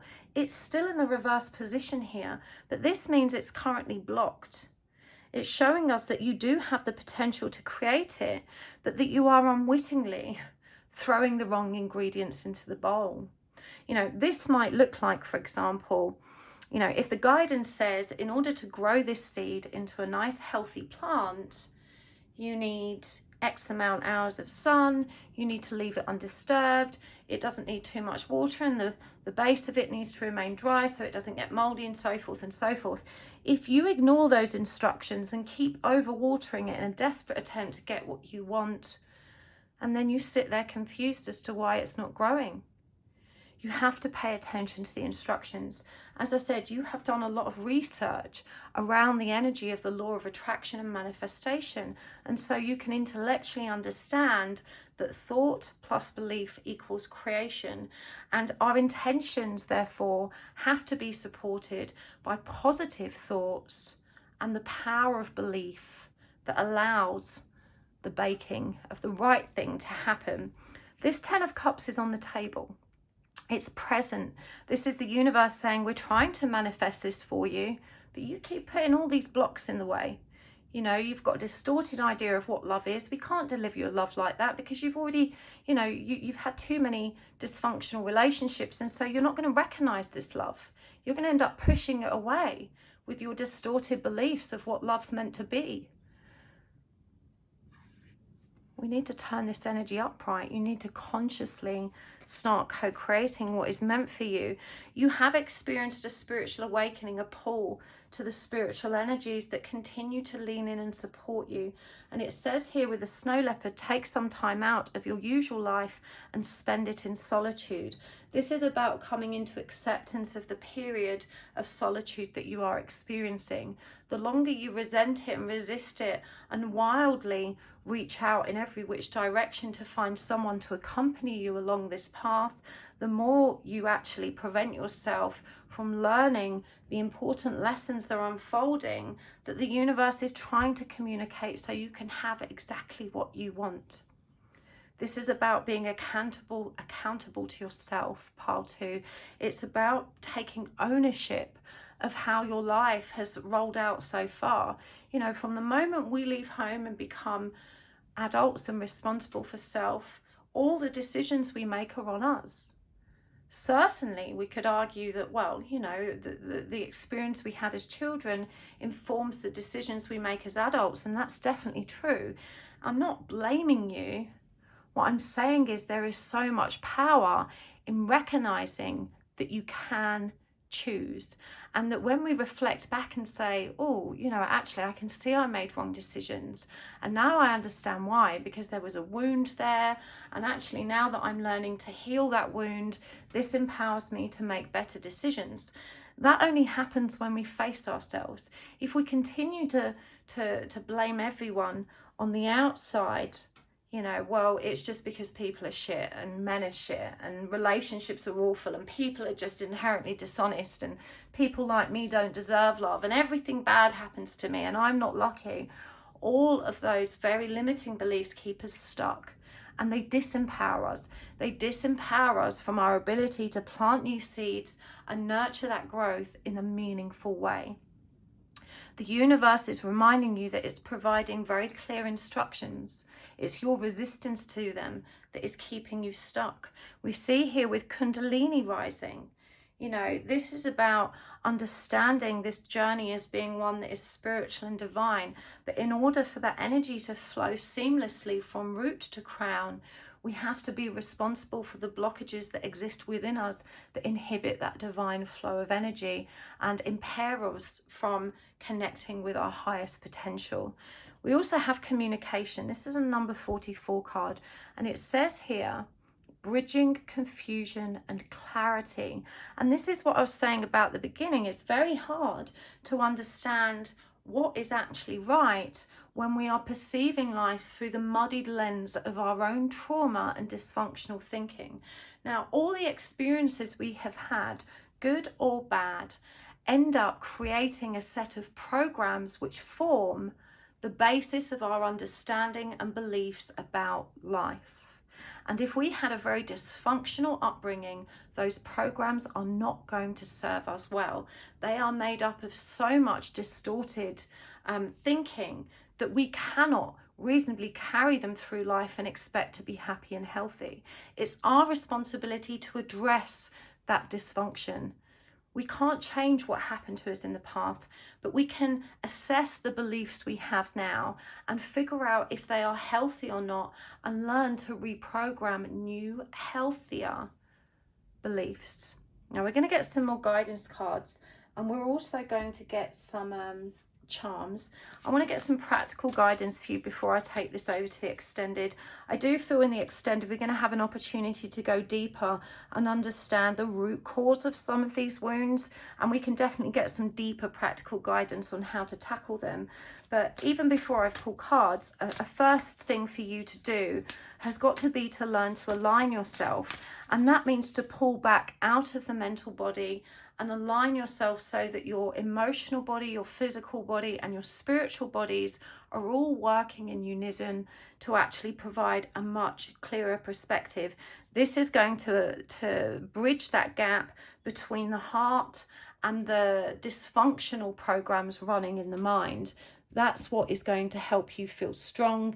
This is what's going to allow you to actually pay attention to the lessons that are here. Likewise, you need to find new friends. Your friends are also very dysfunctional in their life perspective. They're not on the same healing path as you, and you really need to take responsibility for looking for a more sound perspective if you're going to rely on people outside of you to help you figure out what to do next. Now, this is the Music Oracle, and we've got Miriam Makeba, beautiful energy. We've got John Lennon, love him, big Beatles fan. We have got Ludwig van Beethoven. And we have got Leonard Cohen. Now, I'm also going to get some Angels Among Us cards, and I want to get some more of those Rise of the Warrior cards and some charms. So we've got Archangel Azrael, Death and Rebirth, and Archangel Sandalphon. He's about music as well, so the music's significant for you. I'm pretty sure that came up in one of the other piles too. Take the lead, do not hold yourself back. And Yang, Rise of the Divine Masculine, from the Personal Power deck. I trust my intuition. This is what it's all about, learning to trust yourself. And I am ready.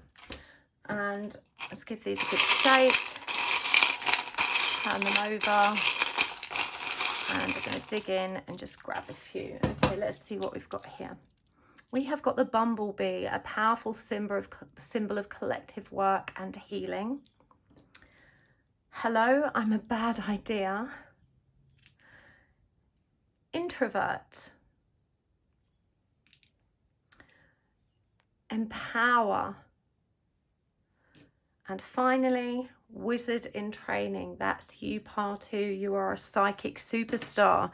You just need to learn to bring yourself into alignment so that you can pay attention to your intuition and identify when fear is leaning in. So, I am ready. I trust my intuition. Look how contradictory the image of this card is to the statement being made. She doesn't look ready, does she? She's covering her face. You know, you are ready, but it's this fear of what you may find on the other side of this inner exploration that's holding you back. There's a feeling that if you dig into your emotional depths and try and, you know, find the root of those wounds, that you're going to collapse, that you won't be able to cope. It's simply not true. You really are ready. And we have, I trust my intuition. You know, this is about learning again to come into balance so that people's energy introduces themselves. It will be very obvious when you meet a bad egg. because you'll sense it from them. You'll know what trust feels like. And so people will literally be introducing themselves with their energy before they've even communicated who they are or who they want you to think they are. You know, when we can't trust ourselves, we're very vulnerable to what other people tell us. And as you've learned the hard way, not everyone is honest. People will work very hard to impress upon us what they want us to see and believe about them. If you cannot trust yourself, you're always going to be vulnerable to those people which aren't honest. Miriam Makeba says, if the times are broken, it is our job to mend them. Your joy makes fools of your oppressors. Do you understand that? Rather than being, you know, furious with people for not making you happy and for letting you down, you can have the last laugh because you have it for yourself. You know, a lot of people, when they recognize your need and vulnerability, they'll take advantage of it. They'll know they can treat you badly and abuse you and use you because they know you need something that they're giving. And so they'll say things like, well, you know, if you don't do this for me, I'm out of here. And we get so triggered and afraid that we end up betraying ourselves and not upholding healthy boundaries. She says here, in an age of liars, the truth is dynamite. The truth is in you, pile 2. John Lennon, not everything you see is a mirage and not everything you hear is a lie. If you enjoy wasting time, then it isn't wasted. Peace is the only thing worth hoping for. What a powerful message. Not everything you see is a mirage. Again, this is one of your distorted beliefs. Everyone's a liar. I can't trust anyone. You need to trust yourself. That's who you need to trust. Then you can separate the trustworthy from the not so trustworthy. Ludwig van Beethoven, a wrong note is insignificant. Playing without passion is inexcusable. Listen, destiny is knocking at your door. Conduct a symphony in silence. You must not focus on the mistakes of the past. Allow yourself to be passionate about using them to inform who you become, about using them as a beautiful opportunity to identify the poor choices you made and to help you move forward from that so that you can pay attention to the destiny that's beckoning you forward. Leonard Cohen says, when it comes to art, all that matters is telling your story well. Travel lightly through the darkness. Learn to live in the intervals between events. Powerful guidance. This is about reminding you to take breaks from healing.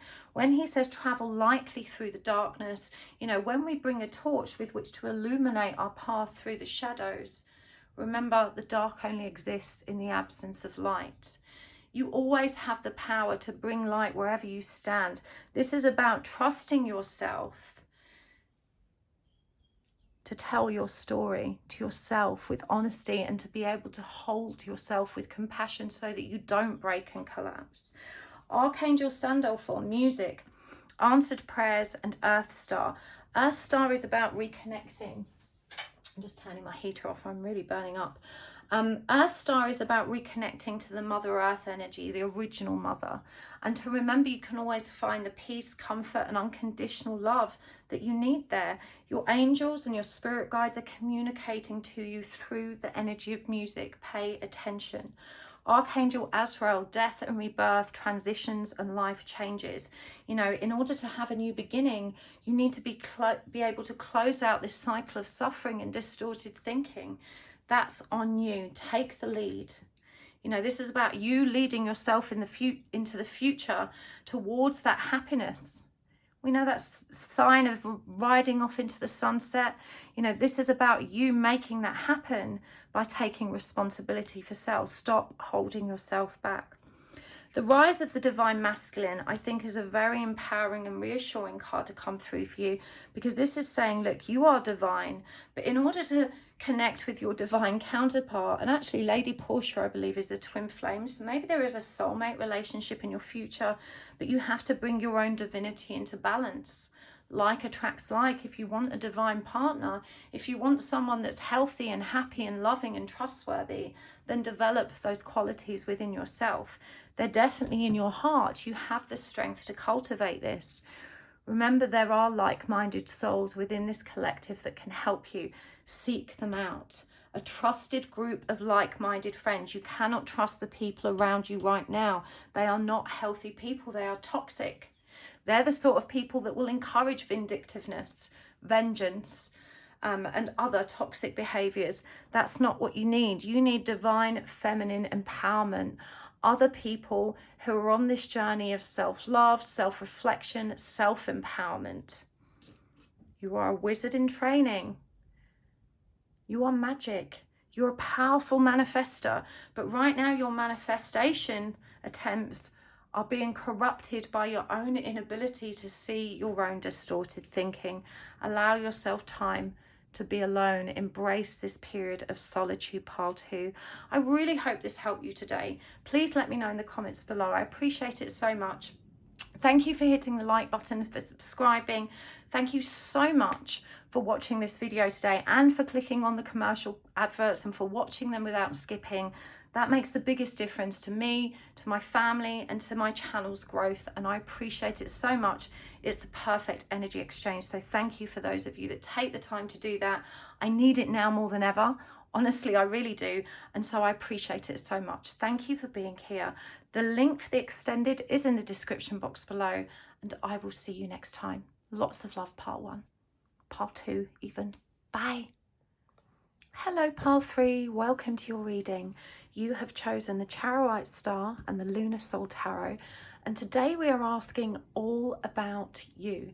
This is the reading that's intended to illuminate all of the shadow aspects that are holding you back, to help you see where you need to make adjustments to achieve your highest potential. I think these readings are so useful because quite often when we are, in the thick of a situation, our perspective is really subjective. So in this reading, we're hoping to just shine a light on all the things you're not seeing, the blind spots, and where you can actually improve your situation through reflecting on how you're showing up yourself. So I'm going to move these cards over there, and there is 2 of them. I know you feel like you only chose one, but there was one hiding beneath it. We'll look at that in a minute. I'm going to give these a really good shuffle. And whilst I'm doing that, it's a really good time for you to set the intention that you're ready and willing to receive the messages that are meant for you, and also to ask the universe for a sign. And that's just a really great opportunity for you to receive some confirmation or affirmation from the universe that you're seen, you're heard, to restore your faith. And a sign can be anything at all. You can ask for something like a series of numbers or colours, an animal, something from nature, an object, a place name or song name, or even a person's name, or perhaps a god, goddess or deity. Whatever works for you. There's no right or wrong. Okay, and also whilst I'm shuffling, I just want to give you a nudge to make sure you enter the giveaway that one of my favourite crystal sellers is holding. You can find them at Carpe Crystals on Instagram. I don't normally mention things like this, but they're giving away £1,000 worth of crystals, which is huge. And I'd be so delighted if one of my viewers won that. So make sure you hop for over there and join in the fun. You can find all the links in the description box below. I buy a lot of my crystals from them. They're absolutely amazing. So let's do this. Pile 3, what do you need to know about you the most? Okay, so they're nice and shuffled. We're going to use oracle cards and charms as well. First of all, though, let's turn over these cards that you chose. Now, we have the Tower first, and the Tower is all about the old collapsing to make way for the new. So you may be at a stage in your life where you're finding that a lot of stuff's going wrong.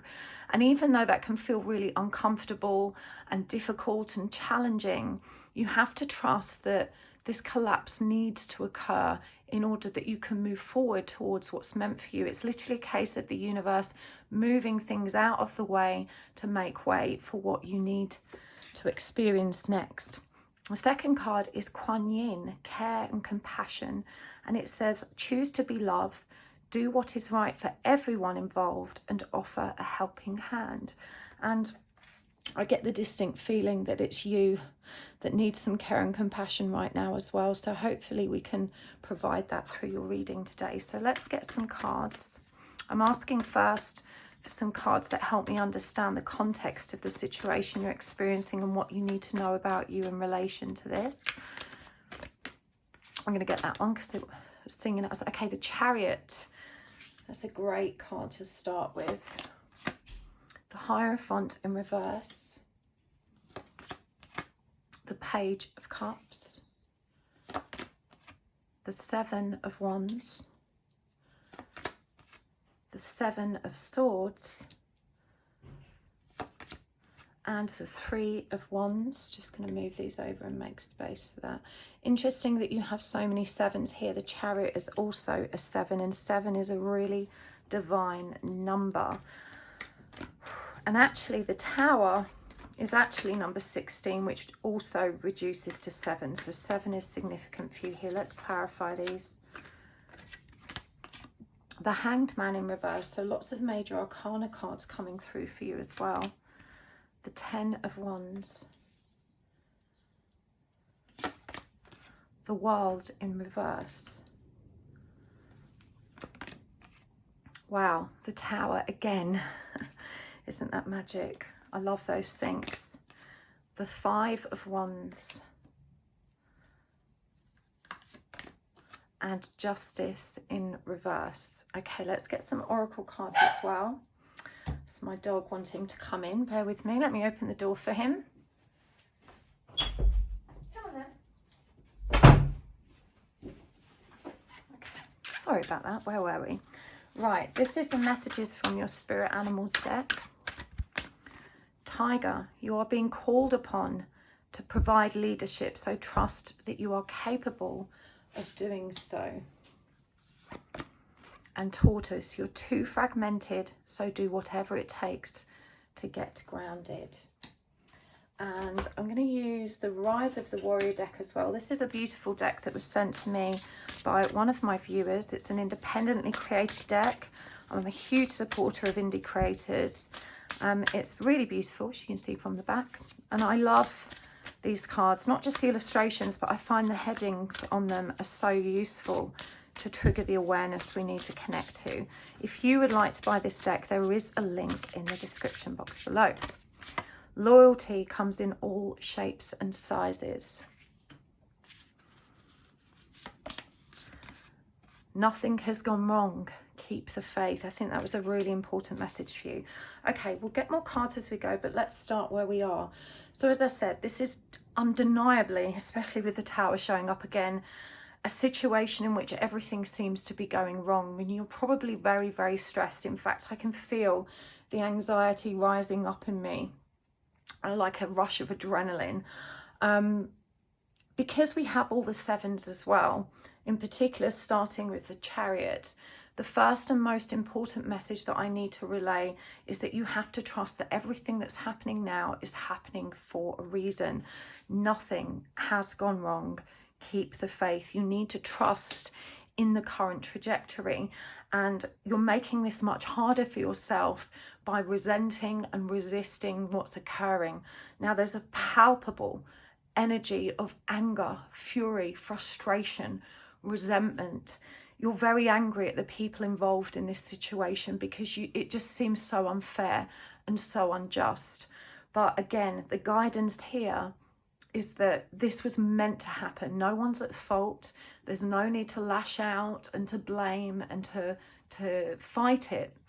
You're being called to stand in acceptance of what's happening and to trust that this was meant to happen and that it's going to be okay.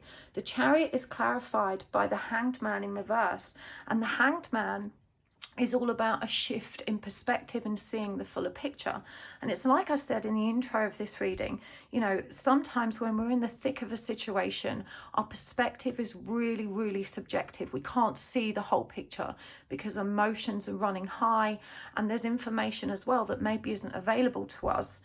And so you're being asked to recognize that even though you can't see the full picture, you perhaps can't understand and really know why this is necessary and what's coming next, that this is all part of the divine plan. The Chariot is that divine energy that drives us forward along the trajectory that's meant for us. And again, you know, the Tower is that energy of collapse so that what's meant for us has space to manifest. We see here as well the Hierophant in reverse. And when the Hierophant comes up in reverse, it's about lessons that need to be learned still being in motion. The Hierophant is also about authority and leadership. And you may find that your situation actually pertains to a challenge in that respect. And it does say here you're being called upon to provide leadership, to trust that you're capable of doing so. It's clarified by the Ten of Wands. And so I just want to make this okay for you, because this is obviously a very heavy burden for you right now. It's really challenging. You feel like you're struggling through it, but you have definitely got the strength of character and the power to move through this with dignity. And you're being called upon just to take a deep breath, relax, and trust it's going to be okay. Now, moving on to what you're not seeing about yourself and what you need to see, we have the Page of Cups here clarified by the World in reverse. And so your whole reaction to this situation has been dramatically challenged by A, your inability to regulate your own emotions, and B, the feeling of being alone and having no one to prop you up through this situation. The Page of Cups, for me, as it appears here, shows us that there is a, should we say, an inner child wound that connects you back to another traumatic experience which may feel similar. It's not exactly the same, but your subconscious has been triggered in relation to this wound that existed in the past. And the World in reverse shows us that the pain and the suffering that's rooted in that wound is still very much alive and kicking. And so this really feels like it's mostly about your career and finances. And so you're being asked to reflect how your financial fear and your experiences of financial instability in childhood are actually being prodded and poked in this moment. And the fear that you're feeling, the anxiety that you're feeling, the overwhelming emotion that you're feeling is not actually relative to the present. It's this old wound being prodded and poked, which is causing this emotion to rise up and overwhelm you. And so if you're able to reflect on the wounds of the past that are actually demonstrating the same fear that is, being triggered now, you have an opportunity to bring yourself back to a greater place of stability.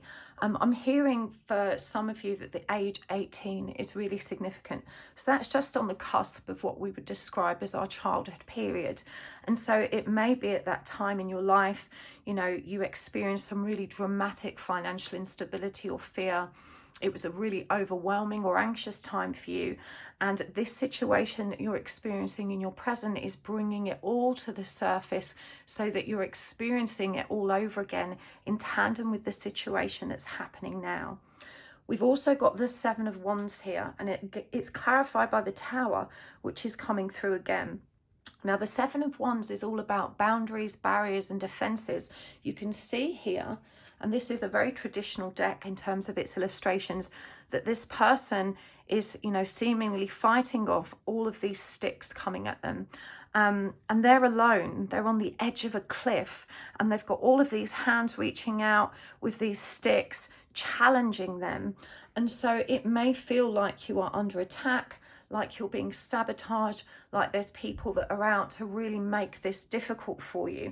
And again, you can see here in the more traditional image of the tower that, everything is kind of burning and coming down in flames, and that you feel like you're actually collapsing. I want to turn this upside down and show you, though, that you can see this person here, despite falling to the ground, they look very calm. They've got this kind of prayer position with their hands, even though the crown has fallen off and their leadership has been challenged, they are calm. They're still in that prayer position. And we can also see here this little cocoon dangling from the tree, symbolic of transformation, the universe overseeing this. And these two parallels here with the water, the calm person's landing in water, but the person that's kind of, panicked is heading towards the fire. So there's a very powerful message here that you really need to remain calm right now. And I'm guided to talk about a narcissistic energy, because, okay, let me just get this clear. So when we're the victims of narcissistic behavior, we're often labeled as crazy or dramatic, and our reaction, which is angry, frustrated, indignant, the extreme reaction that rises up in us as a result of narcissistic abuse, makes us seem unstable or imbalanced, and it fills us with fear and doubt. You have every right to be angry and depressed, but sometimes when we lash out because we're experiencing those overwhelming emotions, and probably, it's clear for all to see, the narcissist can show up cool and calm and collected, and that's because they don't have empathy. They're able to remain stable because they were never attached to this situation in an emotional way. And so, by casting you aside or narcissistically abusing or controlling you in this situation, they can show up in this calm and collected way, and it makes you look even more unstable and erratic. So the guidance here is really, really important. Dealing with narcissists, of course, is extremely challenging. And we see again with this Five of Wands, another image of that challenge and how it's being faced. But whereas here they're holding up that stick and fighting back, this person is observing it from a calmer place and keeping their stick in hand. So you're really being called upon to recognize that you do have power over your ability to remain calm. I know you don't feel like you do, but the universe is saying you really, really do. And this is the energy that you must intend and step into. Otherwise, you're going to make this journey through this really difficult period much more difficult for yourself. Now, I understand firsthand how, it's such a painfully infuriating energy when you are being challenged in the most unfair ways, and you can see how someone is behaving in such a distorted way and that you're the person that ends up looking like the villain. But you really have the power here to just step back. You don't have access to the truth, and that's what's so frustrating. And you may not understand how to present the truth in a meaningful way. In fact, we see here with the Seven of Swords, and this card is often associated with the energy of deceit and betrayal, but it's so interesting to me here how we see this person in the shadow aspect, whereas the truth remains in the light. This is a really important message. What this is saying, even though you may feel like you don't have access to the truth or the ability to communicate it or mentally compose it in your own mind, the truth will be illuminated. You don't need to fight. So like we said here, look at the difference in these cards. And again, the suggestion that you have the power to choose how you fall from the tower. Yes, someone's trying to take you down. It's painful. You don't want it to happen, but you're going to have to trust that actually falling from the tower right now is your highest good. Now, the universe tends to strike the tower down on our behalf, and you can see that happening here with that thunderbolt of lightning from the all-seeing eye. That happens when it needs to happen, and it happens for our highest good. I've also experienced this. When I woke up, I knew that I needed to leave the career that I was in, but I didn't have the balls to do it. I was so invested, both emotionally, financially. There were so many different reasons that kept me tangled up in that trajectory. And because I wasn't taking the action to move in a new direction, the universe conspired to create the circumstances that would allow for it to happen. And just like you're experiencing now, I was so angry. It was so painful. But what I found is that incident, and I'm so grateful for it now, allowed me to move in the direction that I was meant to. And I find myself here today doing this work, which is beautiful and rewarding and meaningful. I thank God that thunderbolt of lightning came and made the decision for me. Yes, it was painful. It was awful to be wrenched from something seemingly without it having been my decision. And I was pushed and sabotaged in a very similar way. And at the time, I couldn't see how valuable that circumstance was and how much it was actually meant to be. It took time for me to move forward and to be able to reflect and realize, wow, I would never have done that myself. You know, I just didn't have the courage to take that step. And so the universe stepped in and helped me. And this is what's happening for you in a really powerful way. But I understand how hard that is. But you must stop fighting it. You must stop fighting it, and you need to calm down. This emotional upheaval that you're experiencing is also highlighting an old wound which needs healing. So this is really a double blessing. I know you can't see it right now, and because you don't want to feel this way, and I understand that completely, but you need to trust. The Three of Wands clarified by Justice in reverse. This situation you've been in is very, very karmic. It's a very karmic situation. We see the Justice card in reverse, which for me is all about balancing karma, you know, bringing that karmic learning into balance through appropriate resolution. There is no fulfillment to be found in the continued trajectory of this situation. You're not meant to stay where you are. It's that simple.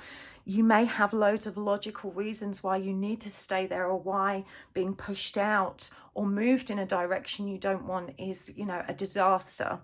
Trust in it. It's not a disaster. It feels like it now, but this is the situation that was meant for you, because you can no longer move to where you're meant to be and achieve the fulfillment that is meant for you by staying where you are.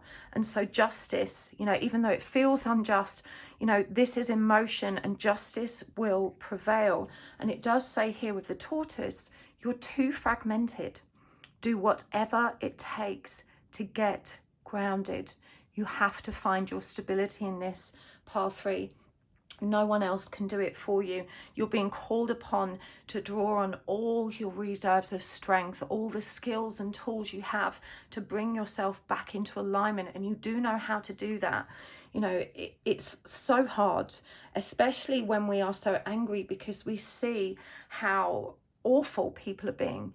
You know, when we see people demonstrating that such a dramatic lack of integrity and really trying to hurt us through their actions, it triggers so much pain and so much resentment, and those feelings inform us that we are justified, that we are seeing the truth. Anger is your friend. We spoke about this in another reading and that post on my community page. Anger is the energy that your higher self is creating to justify your truth. Yes, you're right to be angry. You know, this situation isn't good for you. You're being deceived. You're being plotted against is the words that come through, but you have to trust it. And as with any emotion, it's there to teach us and to inform the experience we're having. We're not meant to dwell in it. We're meant to listen to that anger, pay attention to what it's telling us, and then move back into balance.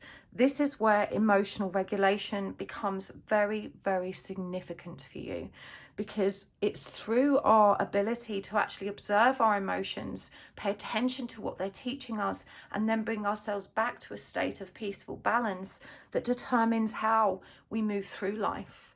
You know, how comfortably we're able to cope with all of the external upheaval that we have no power over. You know, if we don't learn to regulate our own emotions, we will remain at the mercy of our external experience. And that's never safe, because, as I said, we don't have any power or control over it. Now, I really feel that this person that's sabotaging you or hurting you, it's even more painful because there's some kind of trauma bond there. And you're not just breaking free from a toxic situation, you're also breaking an addiction to something or someone that has altered your mental and emotional state in a really unpleasant way. And you weren't taking responsibility for yourself in that. You couldn't break, you know, that trauma bond. And so the universe is doing it for you, you know, in order to have the opportunity to reprogram yourself so that you can reject the damage that other people inflict upon you. You had to be moved away from these bad habits, these situations, and these I guess, perspective and mentalities and reasoning that have kept you stuck because they became too comfortable for you. You know, you were too willing to sacrifice yourself in order to maintain a situation. And so the universe really is doing you a tremendous favor. Now, when we are trauma bonded to someone, even when it's very, very, or not necessarily someone, but also a situation, it's really, really difficult to recognize how the unhealthy attachment is actually keeping us stuck. And we continue to attract similar types of situations or partners. And that's a sign of the unhealed wound within you. You know, if you had emotionally unavailable parents or partners in your past, you'll keep choosing situations which mimic that. You know, this is because an aspect of you still sees yourself as a victim or as unworthy of real love, of real success, of real respect.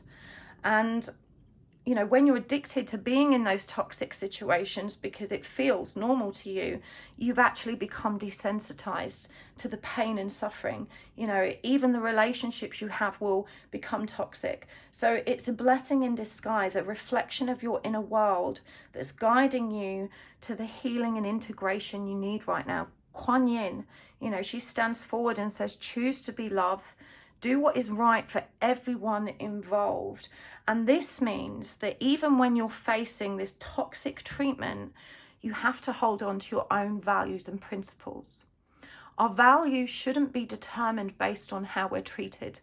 You know, that shows a lack of integrity when we adjust our values and principles according to the person stood in front of us. A value or principle is something you uphold because it's the truth of who you are.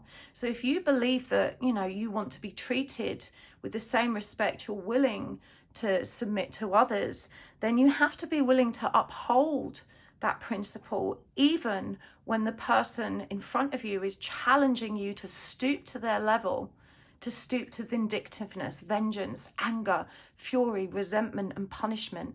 Don't allow yourself to undermine the truth of who you are. You know, the universe does care for you. This is why this is happening for you. But you have to be able to really rise up and show everyone in this situation that despite the hardships you're facing, you refuse to compromise your own integrity. That's what's going to set you apart from the toxic people that are challenging you right now, because they're staying calm. They look really calm and stable and even in their perspective. And you're the one that's looking crazy because you're lashing out and reacting, and that's adding fuel to the fire. And so the other people involved are looking at you and saying, well, yeah, this person definitely looks unhinged. You know, maybe it's true what's being said. Maybe this is, you know, right. And it's not the case that it's some kind of, you know, conspiracy against them. And so you're really not supporting your case. You have to remember that your principles have to be upheld. Do what's right for everyone involved. Offer a helping hand. Now, I feel like other people are involved in this situation, and I'm guided to come to this. Loyalty comes in all shapes and sizes, because there may be people that you are really upset about having not spoken up for you or sided with you. Now, when we are placed in the middle of conflict, we have to make a decision for ourselves. And you're being asked to forgive the people that didn't have the courage to stand up and side with you. They may have offered their love and their care and their sympathy, but they may have refused to actually align themselves with you because the perceived fallout was too much for them. And so you're being asked to try and recognize that, you know, even though you're upset that their loyalty isn't complete or being provided in the way which you think you deserve and need, that every individual in this situation takes a risk in doing that, and we have to respect their need to choose according to the impact it's going to have on them. You know, we mustn't judge. It doesn't mean these people don't support you or care about you. It just means that by aligning with you, they are compromising their own safety, their own security, or their own reputations. And perhaps they can't afford to do that right now. It's not for us to judge. So you're being asked to recognize that, you know, loyalty comes in all shapes and sizes. Not everyone has the courage that you have to speak up. And we could argue all day long that that's wrong, it's unfair, you know, they should be the bigger person, they should do what's right. But everyone's different. Everyone has their own cross to bear, and we don't know the personal reasons behind the decisions that have been made to not align and fight with you.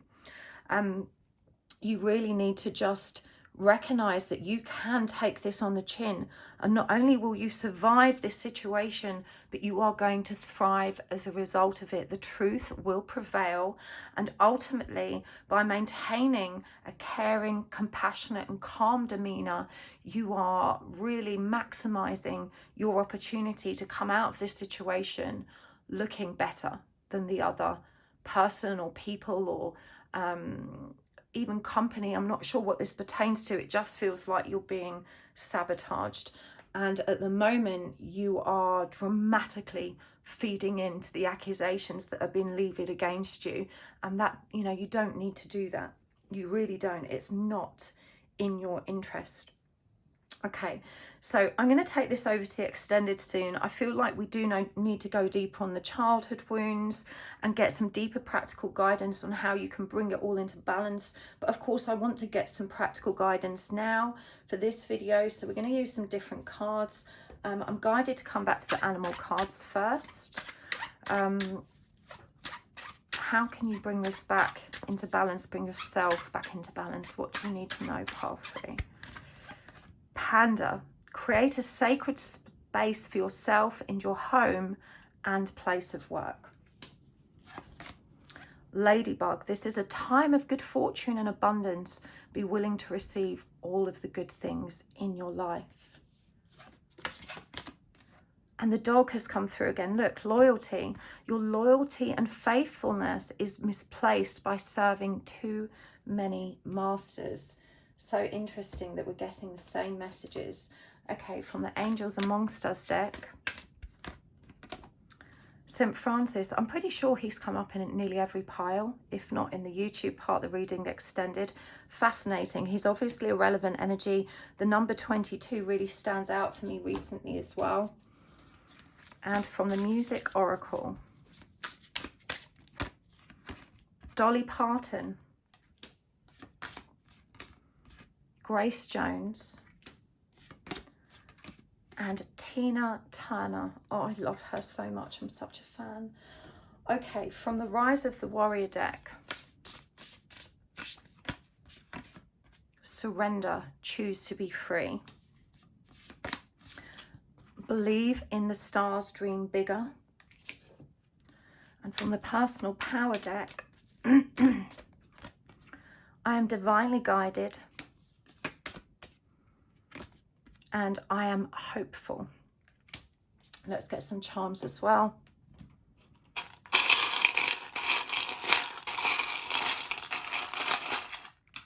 Okay, tiny one's just fallen down here. We'll get that as well. Okay, so we have the blank piece of paper. This is always say nothing. If in doubt, say nothing. Don't allow yourself to get tangled up creating long, ranty, aggressive emails or letters, or even, you know, verbal communication, which is, you know, coming from a place of needing to vent rather than actually recognizing and aligning with the objective to resolve things. You need to restrain yourself, pile 3. Okay, we've got the tiddlywink or the game counter. I don't know what you call them outside of the UK. We've got the record player. We have got the Game Boy. Wizard in training. So interesting. These are, I'm pretty sure these came up in previous ones. Okay, wizard in training, introvert. This one says, I love my kids and aunt. So let's just pop them down there. We're going to read into them in a moment, but I'm just going to pop them here for a second. Okay, So practical guidance: create a sacred space for yourself in your home and or place of work. You know, this is about recognizing that you do have the ability to hold space for yourself and to operate from the perspective of calmness. Now, a sacred space isn't always physical. When we ground and protect ourselves, what we're actually doing is creating energetic space in which we can remain calm. It's about creating a healthy, energetic boundary between us and the external world that can be so triggering or disabling. And so you're really being called upon to draw on all your skills to really hold a safe space. At a practical and literal level, it will definitely help. You know, maybe create an altar at home or something on your desk if you're able to, that can allow you to have a visual focus to remind you of your intention to remain aligned. The ladybug says this is a time of good fortune and abundance. Be willing to receive all the good things. Again, don't resist this. It may seem like everything is crashing down and you're going to lose so much, but abundance is going to flow from this situation. Your loyalty and faithfulness is being misplaced by serving too many masters. For me, this is a direct indication that you were not intended to work where you are. That your value, your worth, your creative power and ideas were not being respected, understood, or used to the best advantage. There are people that are envious and jealous and maybe taking ownership of your work. You know, you need to manage yourself. You need to be able to move in a direction where you can be appreciated for what you bring to the table. It says activism here and service. And I really feel like, you know, by rising up and working with this situation from the point of care, compassion, and integrity, you are actually going to create profound change. It may be too late for that change to have the benefit of resolving your situation, but it means that the people that come after you, which would have faced the same, are going to be relieved, or, you know, find that their challenges are very much alleviated as a result of the really good work you have done here in standing up to speak up against a situation. St. Francis, I'm guided to ask you to Google that deity and also to call him in and ask for his support. Remember here, the primary objective has to be peace, you know, to create change from the place of peace. And I'm reminded of Martin Luther King when he said, we can't drive out hate with hate, only light can do that. So your fury and aggression, even though it feels justified, is not helping your cause. By being peaceful and loving and showing this energy of dignity, you're going to have a much more profound impact. Dolly Parton, the higher the heels, the closer to heaven. Caution will get you nowhere. The most precious diamonds are sometimes disguised as rhinestones. The numbers here 9 and 6 are significant. And again, you know, stand tall, you know, stay in the light. The higher the heels, the closer to heaven. Caution will get you nowhere. And even though this looks like a challenging situation, the most precious diamonds are sometimes disguised as rhinestones. This looks like a disaster, but it isn't. It's a beautiful blessing. Grace Jones, learn to be your own sugar daddy. Harness the power of an unexploded bomb. Always waiting, always ticking. To ensure survival, prey must become hunter.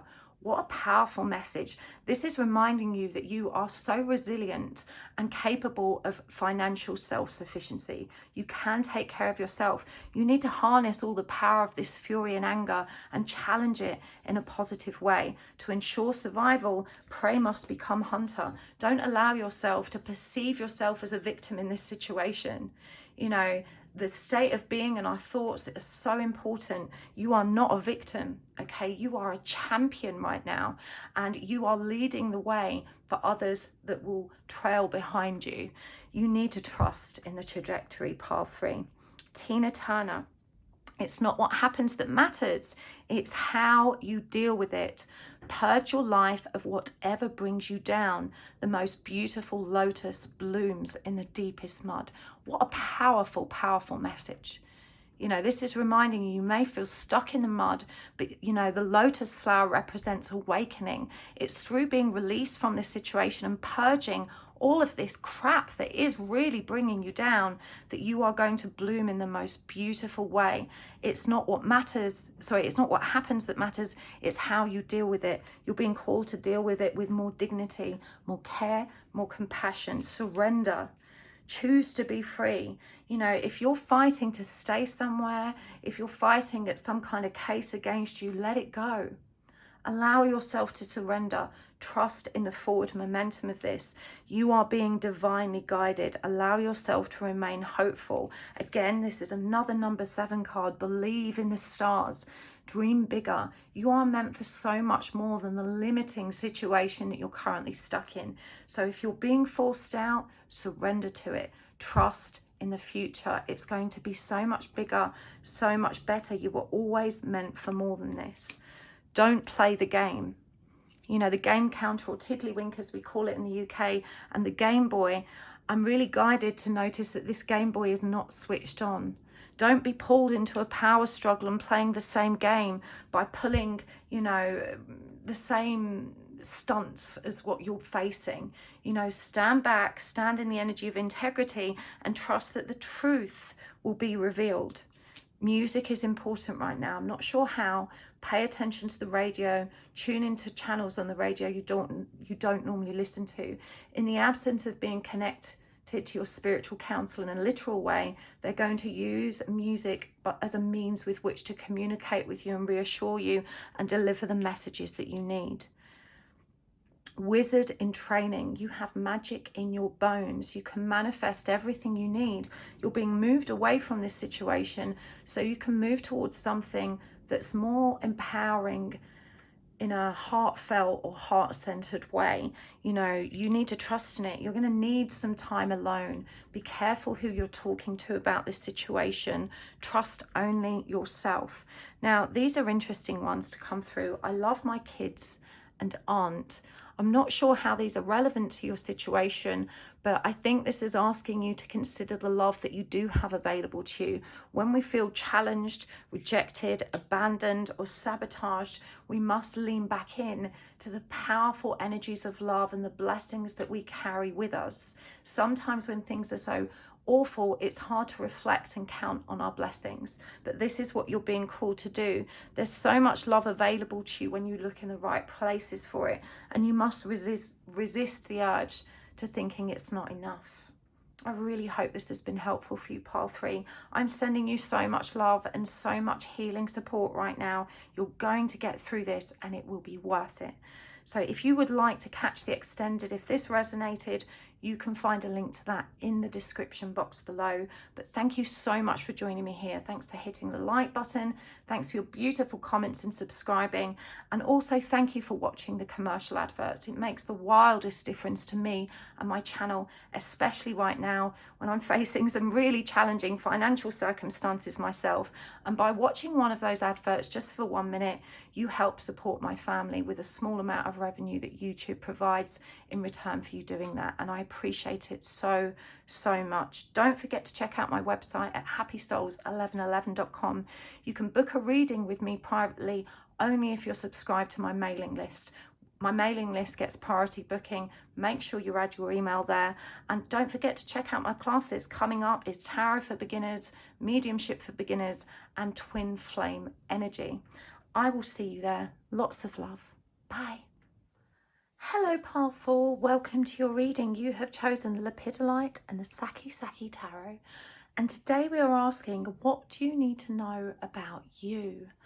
This reading is intended to empower you to recognize all of your blind spots, all of the things that are occurring for you and around you and within you that you're not necessarily seeing, and that perhaps in some way that's holding you back or keeping you stuck or inhibiting you from moving forward in the way that you need to.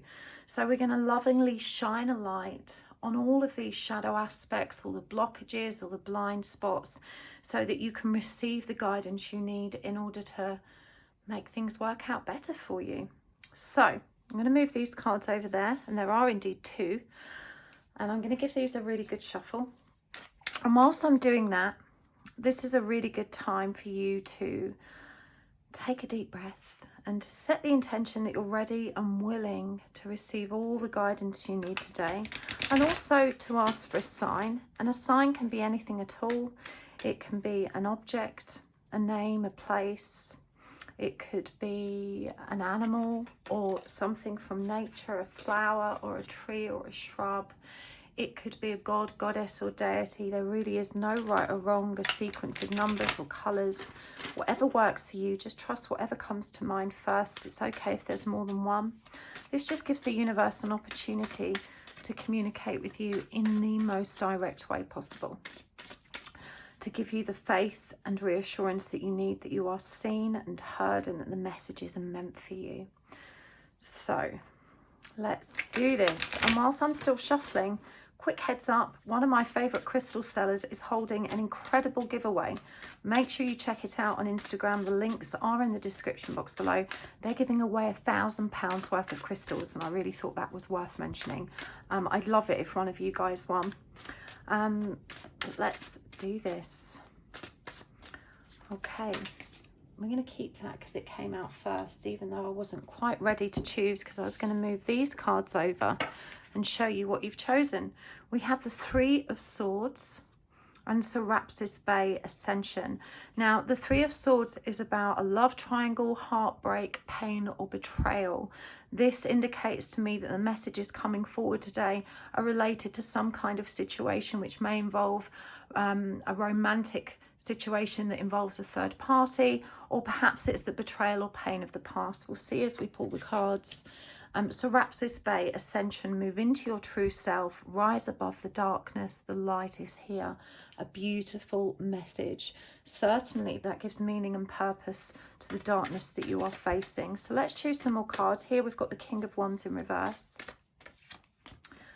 We've got the Tower,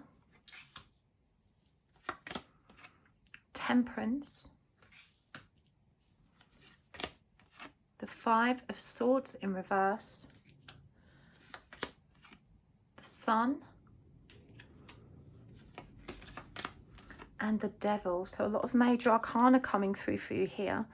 All but two of them are majors. In tarot, we refer to the major arcana as the big secrets, the big headlines in our life. Let's clarify these. We will be using oracle cards and charms as well. And there will be an extended reading today, as always. Okay, we have the Fool in reverse, another major arcana. Justice, another major arcana. The Page of Cups in reverse. Page of Cups has come through for a lot of my readings lately. The Page of Wands in reverse. The Two of Wands. And the Seven of Swords in reverse. Okay, let's get some oracle cards. I'm going to go with the messages from your animal spirit guides first. Condor, you're too enmeshed in this situation. So step back and see the bigger picture before making decisions or taking action.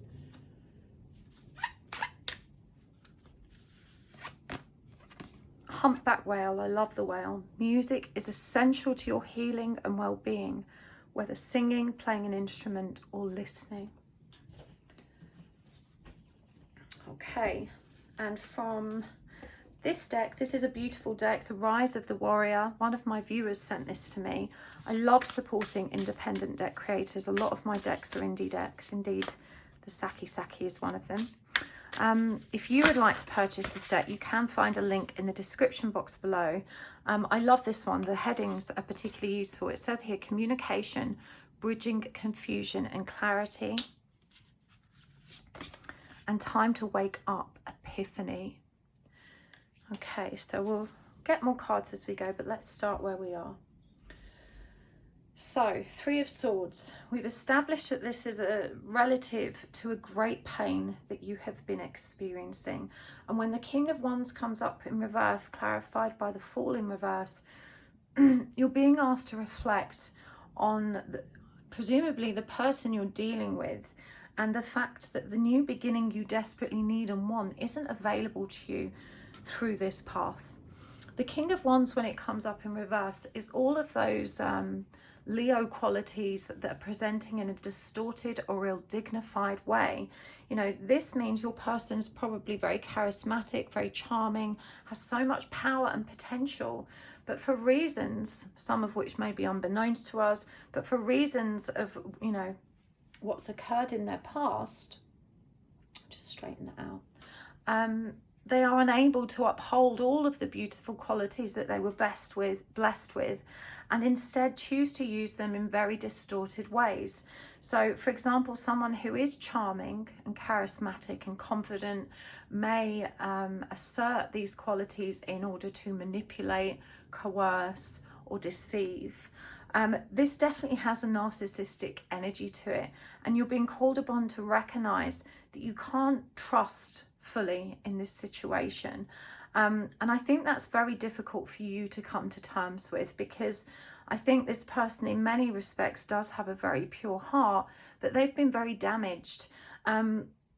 It feels to me like they maybe have been promising to leave a third party for quite some time, and you've been, you know, patiently waiting in the wings for that to happen, whilst tearing yourself to pieces with angst and jealousy and, you know, the energy of just rejection, waiting for that to happen. The Tower clarified by the Justice is a very powerful combination. This indicates to me that perhaps very recently some truth has been revealed to you, which has allowed that Tower to come crashing down and the betrayal or deceit to be, you know, revealed or brought to the surface for inspection. And we have this Justice energy, you know, this idea that fairness will prevail. There's also a suggestion here of some karmic pattern, and I do feel that, you know, you needed to go through this, and I know that's really hard, you know, this question of why is this happening to me, but you had to find out the truth, and as painful as it is, it's what's going to release you and empower you to move forward. It could also indicate a karmic interference that's stirring the pot. Whichever way this truth came to light, you need to trust it, is what I'm hearing. This person will lie through their teeth again and again, and they're very, very convincing. Now, they may not be a full-blown narcissist, but certainly they have adopted and are demonstrating a lot of those traits. And whichever way you look at this, it's very toxic behavior. And when we talk about why this had to happen, you know, Serapis Bey is a very clear message: ascension. This is about moving into your true self, learning to rise above the darkness so that you can step into the light. It's time to wake up. Bridging confusion and clarity. You know, we make decisions based on the information we have. And you mustn't beat yourself up, because the reality of this situation is that you've been fed false information in order to keep you where this other person wanted you to be. And that wasn't your fault. Now, we can argue that if you hadn't been damaged, or you didn't have, you know, some of these inner child emotional wounds, that maybe you would have been more cautious and observed the red flags, but you didn't. And there's no point laboring on what you didn't do in the past.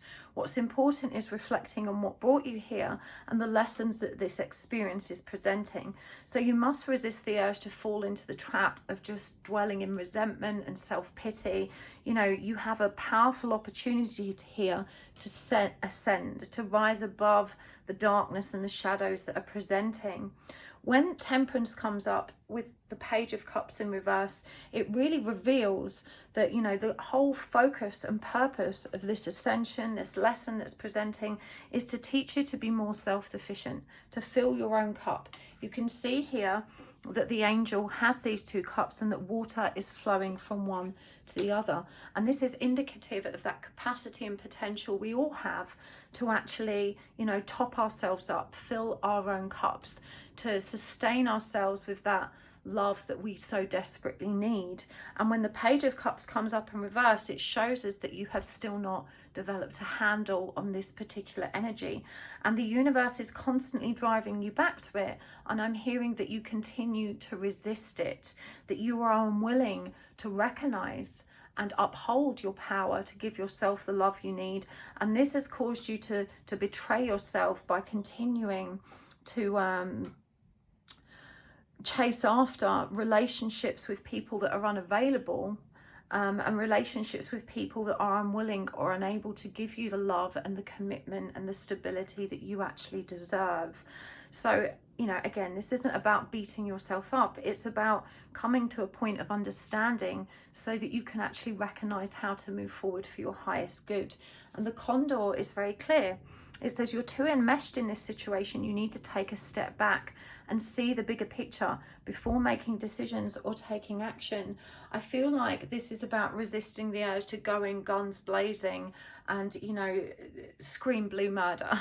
You know, you may have felt very justified in acting out or even maybe creating problems for this person by way of vengeance or punishment, but it's really not going to serve you in this situation.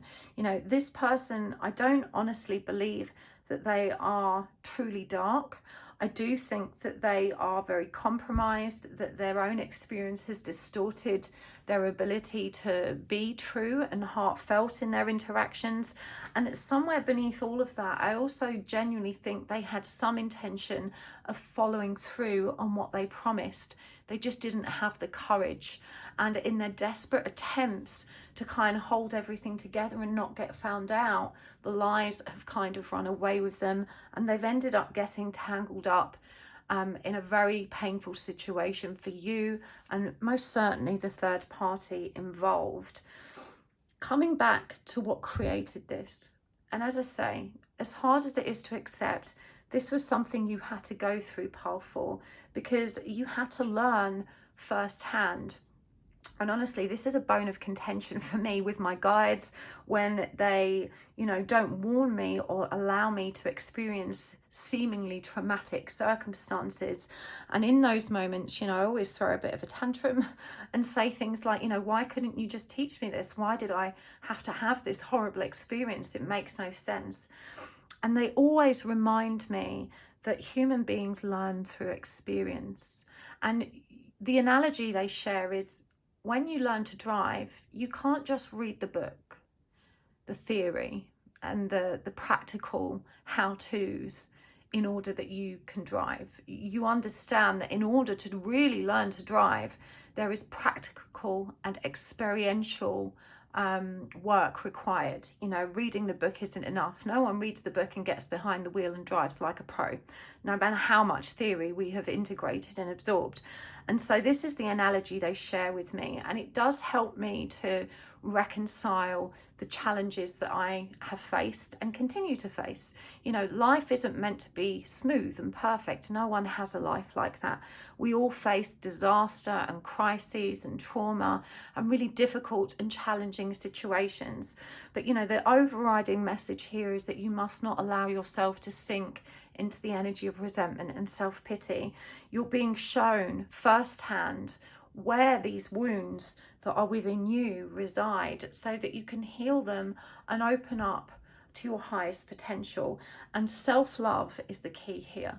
Learning how to be emotionally self-sufficient.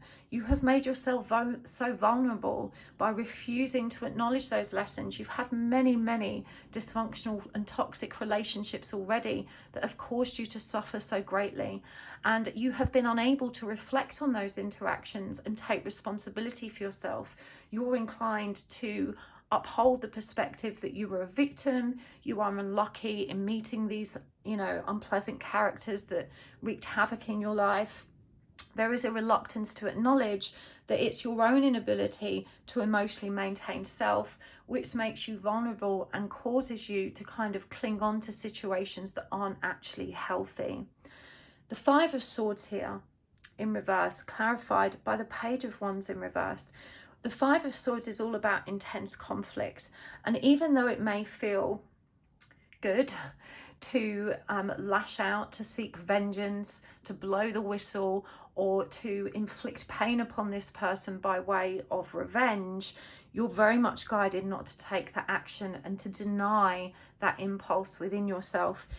It's not going to help. It's only going to hurt more people. It's only going to make the situation more toxic, and you will ultimately end up reflecting on that situation and very much regretting those actions.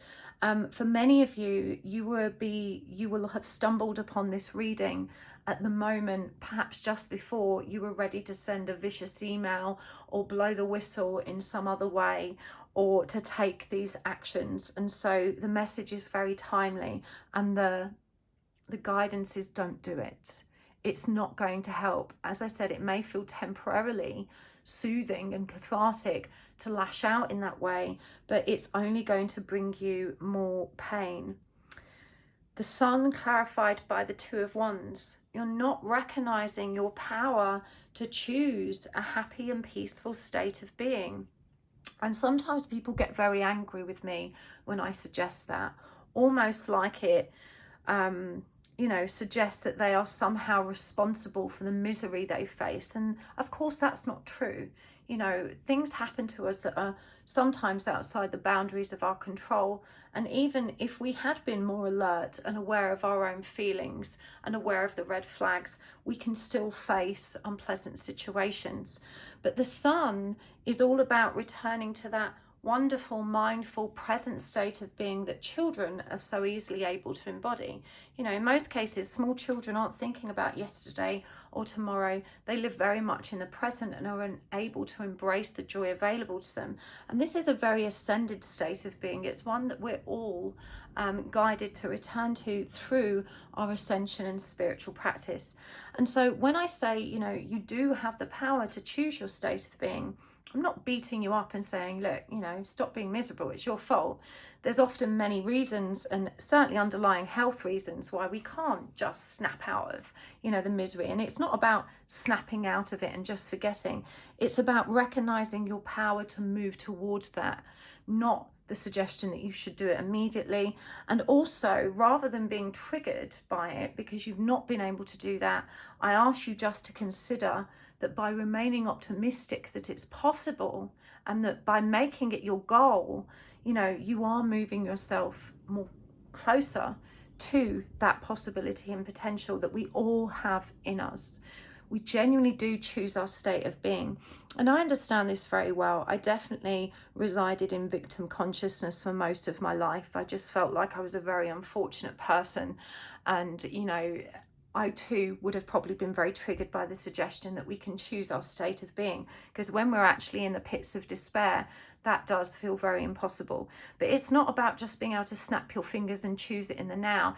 It's about recognizing that you can return to the power that does enable you to do that. And this is what your ascension is about. It's about moving into that true self that is able to rise above pain and sit in the energy of peace. Eckhart Tolle refers to this as the power of now. And if you haven't read his book, The Power of Now, it's definitely worth a read. This is about rising above the darkness. The light is here. And of course, the sun is a powerful representation of that light. It's reminding you that unless you choose to see that as an opportunity and potential and make it your goal, you are going to stay stuck where you are. And you're not meant to stay stuck in the dark. You're not meant to have any more of these toxic experiences. The universe needs you to pay attention. This is why everything has kind of blown to smithereens, because you're being called to action. You are being called to be accountable to self and to recognize the power you have to transform your life from one of lack into one of abundance, into one of comfort and peace. The devil is about unhealthy attachments, addictions, or obsessions. And the Seven of Swords in reverse shows us that you have been a victim of betrayal and deceit in your past because you attach to people. And you attach to people because, again, you are unable to provide yourself with the loving sustenance that you actually need. Love, much like food, is an essential component of being happy.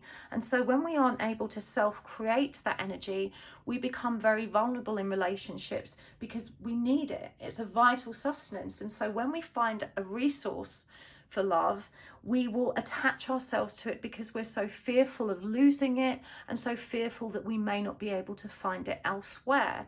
And so, the devil energy is about conditional love. It's about, being addicted to or obsessed to things that aren't healthy for us or don't serve us. And of course, when we need that love, we don't recognize how perhaps our choices and the sources we're getting it from aren't actually nourishing us in the way they were meant to. This is the greatest lie you ever told yourself, that you need this person, you can't exist without them, that nothing else will ever match up, that you can't be alone, that being with someone that's not fully committed is better than being with no one at all. You perpetuate these cycles of very limiting beliefs that keep you stuck in relationships exactly like this. Now is the time to bridge confusion and clarity. You're being called upon to recognize your power, to give everything you need to yourself and return to a state of happiness. And you may feel that that's impossible if this person, you know, doesn't show up and give it to you, but that simply isn't true. It's time to wake up. And I believe that you've probably come and looked for this reading today because you've already had this epiphany. I can't continue like this. I can't have this happen to me again. And also what I'm hearing is I just don't know how to let go. Why do I still love this person so much? Why do I still feel like I need them and want them, even though they've hurt me and lied to me? How can I truly release myself from this pain? The answer, pile 4, is in you, and the solution is in you. No one else can heal that for you. It's an inside job. But I want to reassure you that you are not alone, that there are so many of us fighting the same battle, and there are many of us that can help reaffirm your faith in your power to do that, because we have managed to do it for ourselves.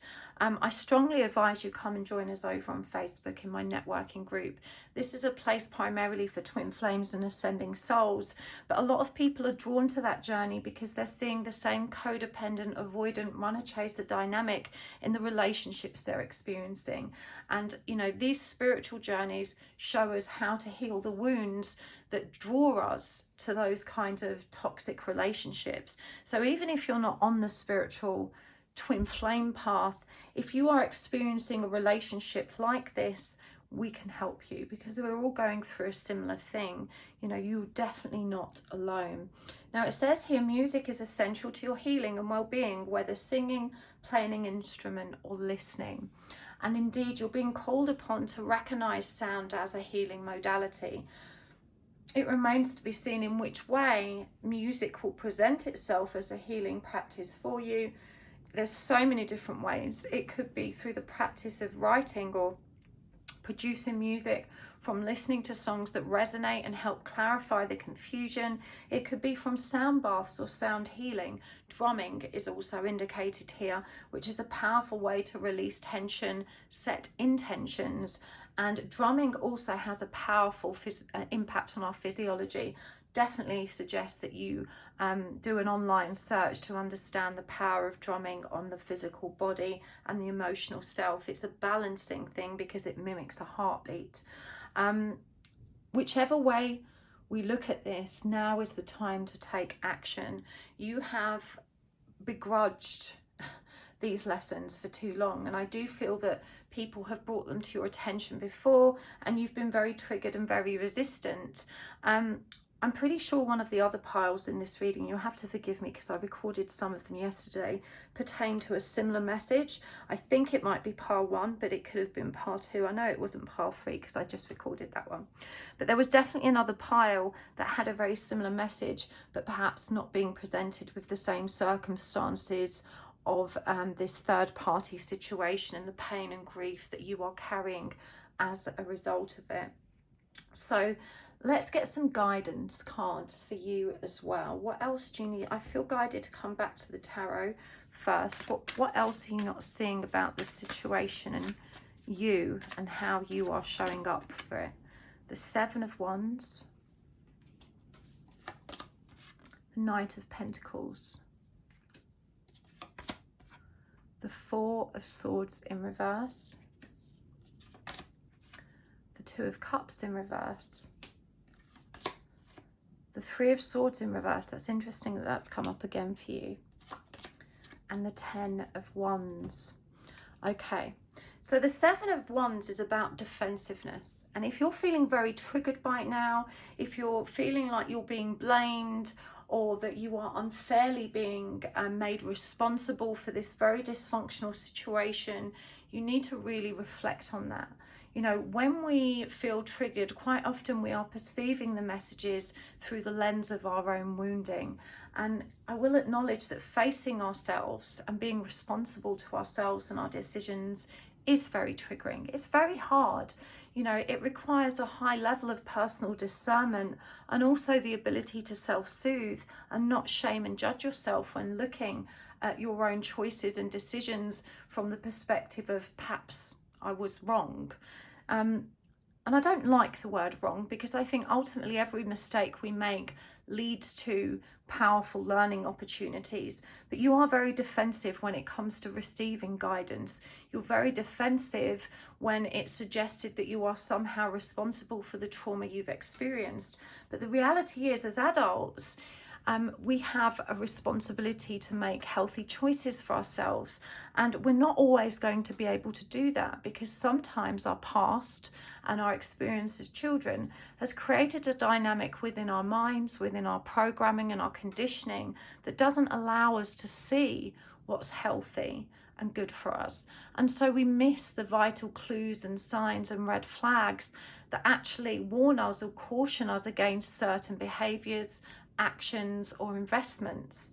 But there is no shame in that. And if you're feeling it as shame, then this is really about how you judge yourself, because I bring these messages to you only with loving intention, because it's in your interest, in your very best interest, to reflect on the power you do have to make different decisions in the future. But you can only do that if you're able to reflect on the past and be accountable to it. And it doesn't mean blaming yourself. It doesn't mean saying that you deserved to be a victim of these atrocious behaviors. It just means that we can recognize where we didn't see what we needed to see, so that we can avoid making those same mistakes in the future. That's how we learn. You know, there's no shame in making mistakes. It's an essential part of our growth. The Knight of Pentacles again asks you not to take immediate action. You're being called upon to observe and to research and to study and to move very slowly when it comes to deciding what's next. There's no need for you to figure out the right way forward at this time. You know, you just need to slow down and breathe and come back to a place of alignment and peace within yourself, so that you can have that clarity. The Four of Swords in reverse indicates a very necessary period of healing for you. And again, this is something that you continue to resist. And yes, you could argue that there are so many different ways of healing, but if your only investment in your healing is to talk to other people, especially those that aren't licensed therapists or psychiatrists or psychologists, if you're relying on friends or loved ones to provide guidance, or if you are not actually, you know, investing in any healing modalities outside of that, then you really need to do more, is the message here. You're not doing enough to actually take care of yourself. And healing is an important thing. It wasn't our fault that we were hurt and burned and victimized or abused, but it is our responsibility to heal those wounds that were inflicted upon us.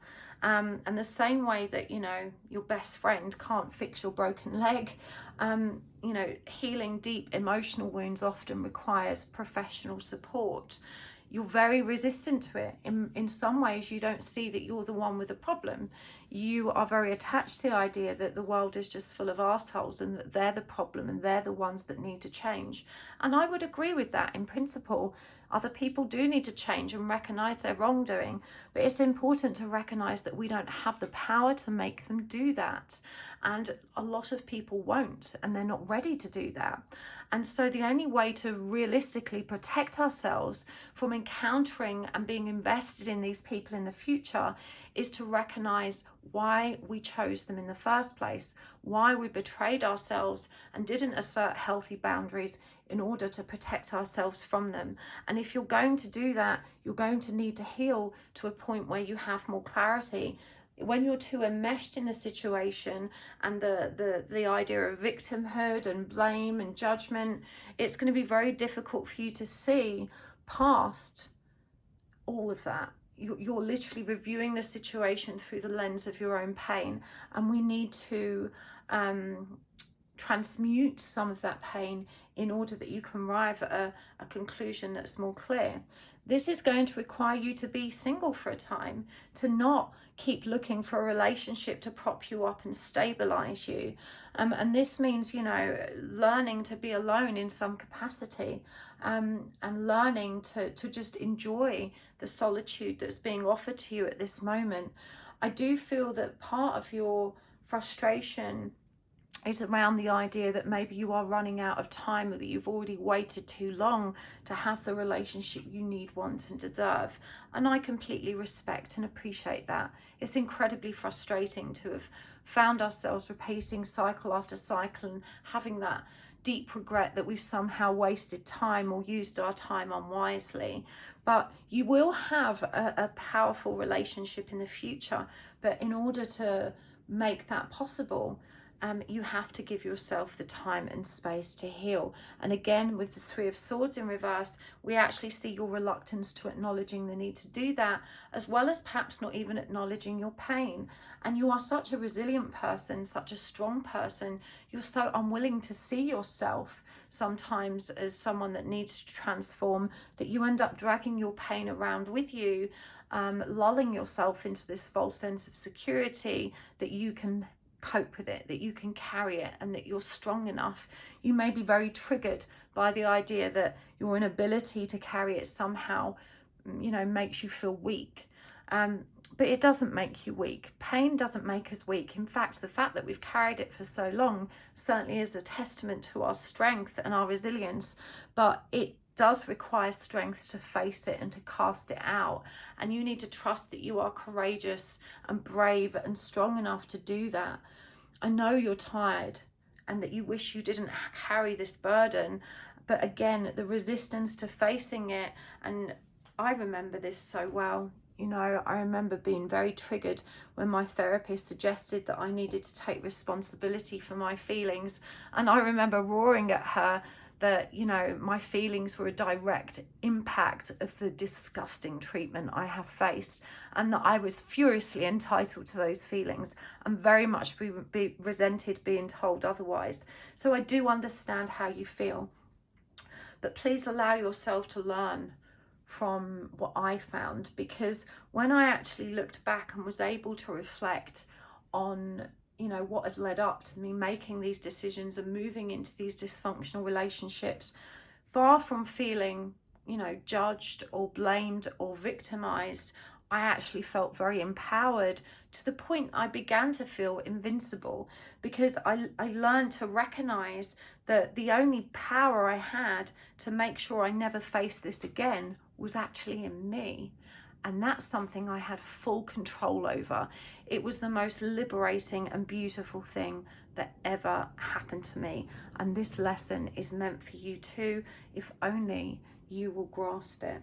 Now, we're going to go deeper in the extended reading, but I want to get some guidance and practical advice for you now. So I'm going to use some more of these animal cards. Okay, we've got the elk. Stand tall and maintain your dignity no matter what, and others will treat you with the respect that you deserve. Mountain goat. There's something out of balance in your life, so do whatever you need to do to correct it.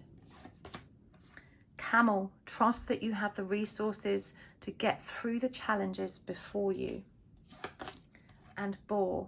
Face your problems head on with confidence and courage, and you will emerge victorious.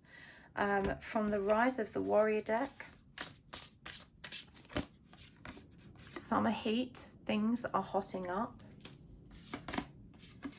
And Runner Chaser, allow things to come to you.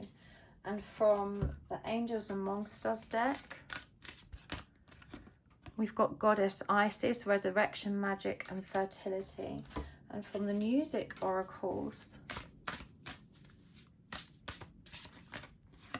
Hildegard von Bingen and David Bowie. And I'm going to use the charms as well.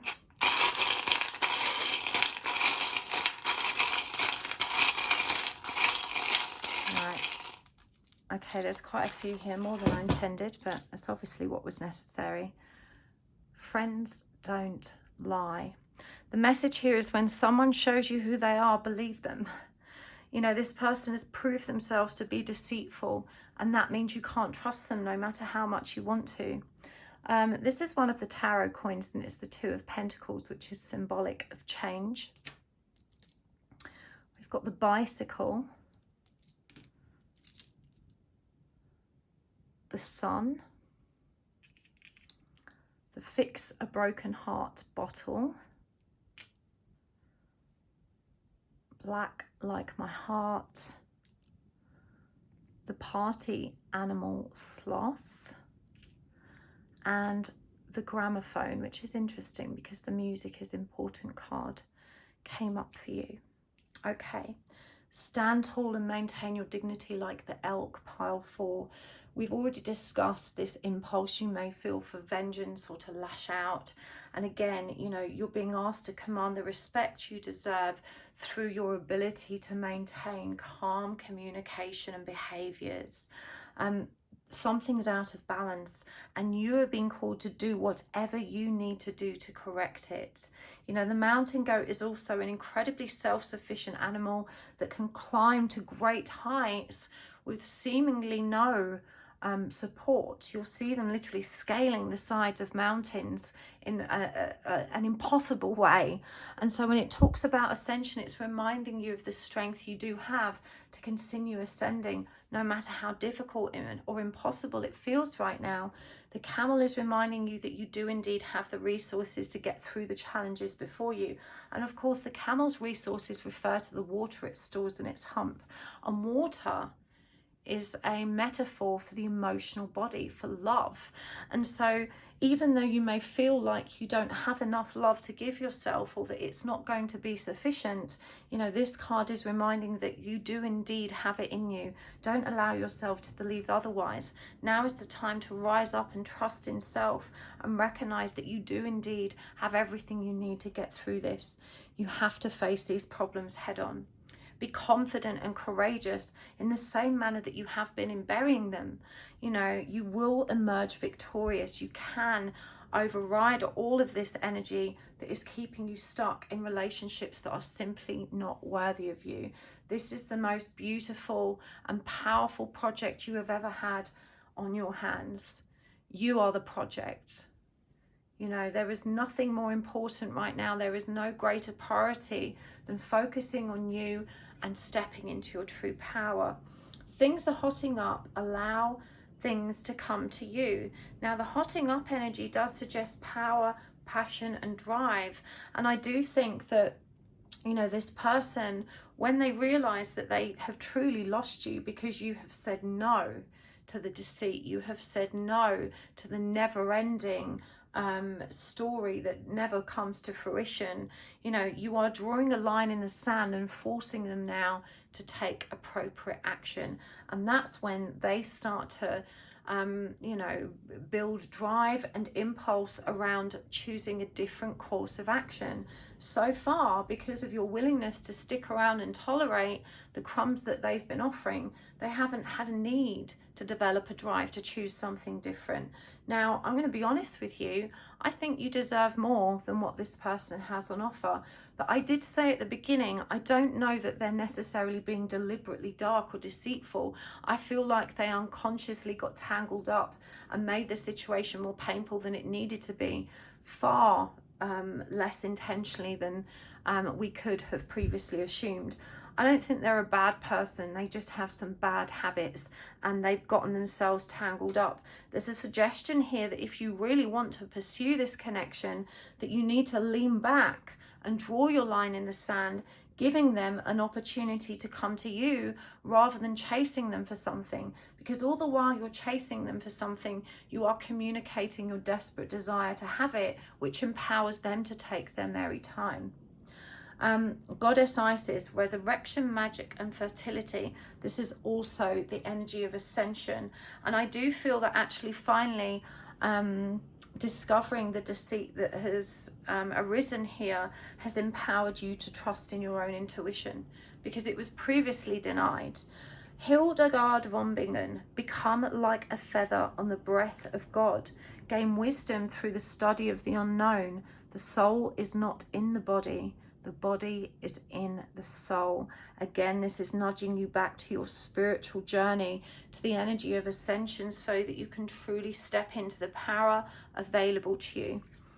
David Bowie, never lose your mask until you have another ready belief. Cultivate strangeness and beauty will follow. Seek the truth floating far above the moon. Now the moon represents intuition, and of course a mask could be perceived as a form of protection. And this means that, you know, you've got to fake it till you make it. If you actually feel very weak and scared of putting this person on the backbench and saying, I'm not tolerating this, you at least need to act like you have that strength and power, even if you can't muster the feeling or intention around it, because any perceived weakness is going to be abused or used to their advantage. You know, cultivate strangeness and beauty will follow. And this is about allowing yourself to be your true self. And to remembering as well that a little mystery goes a long way. You know, this person has so far been able to ride roughshod over you because you have given them all the ammunition and information they need to recognize and understand how to coerce you to their best advantage.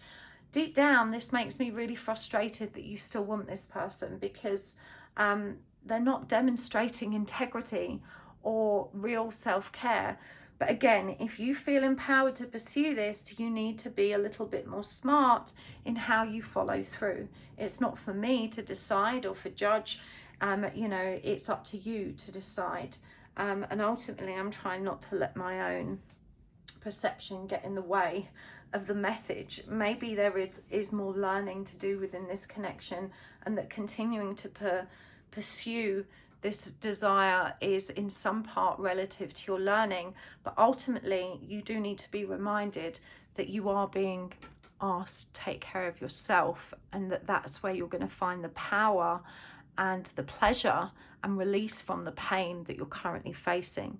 Again, friends don't lie. This person's shown you that they are deceitful. Believe what they're showing you. Stop making excuses for them.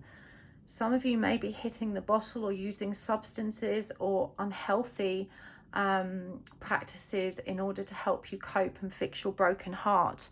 This is what we were talking about earlier, about having distractions or unhealthy coping mechanisms, or, you know, supposed healing practices that aren't really very fruitful. You need to take care of yourself, and you need to make sure that you're applying yourself to find ways that you can do that meaningfully and effectively. Change and the bicycle. In order to bring things into balance, you have to do things differently this time. If you want a different result, you have to do something different. There's an old quote and saying, I forget who said it. I don't know who said it. I think it might have been Sigmund Freud.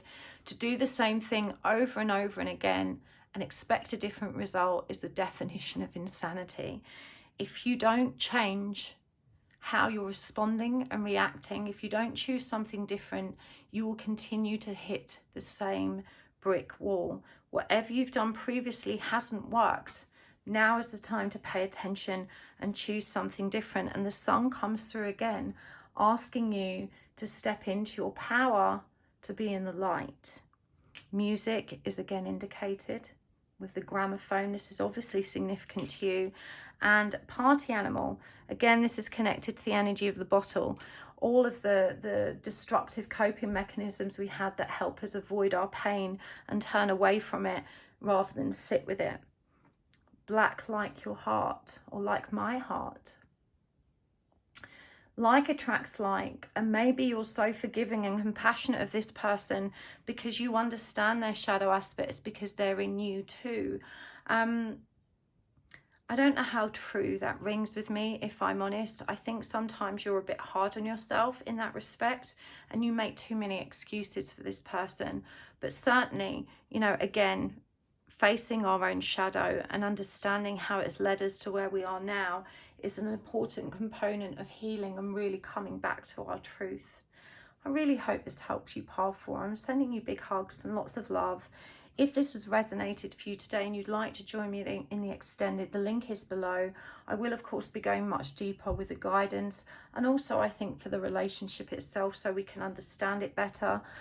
Thank you for being here, and thank you for hitting the like button. Thank you for subscribing, your beautiful comments, and thank you so much to those of you that take the time to watch the commercial adverts. That is such a meaningful energy exchange for me, and I appreciate it so much. Thanks so much, happy souls. See you next time. Bye.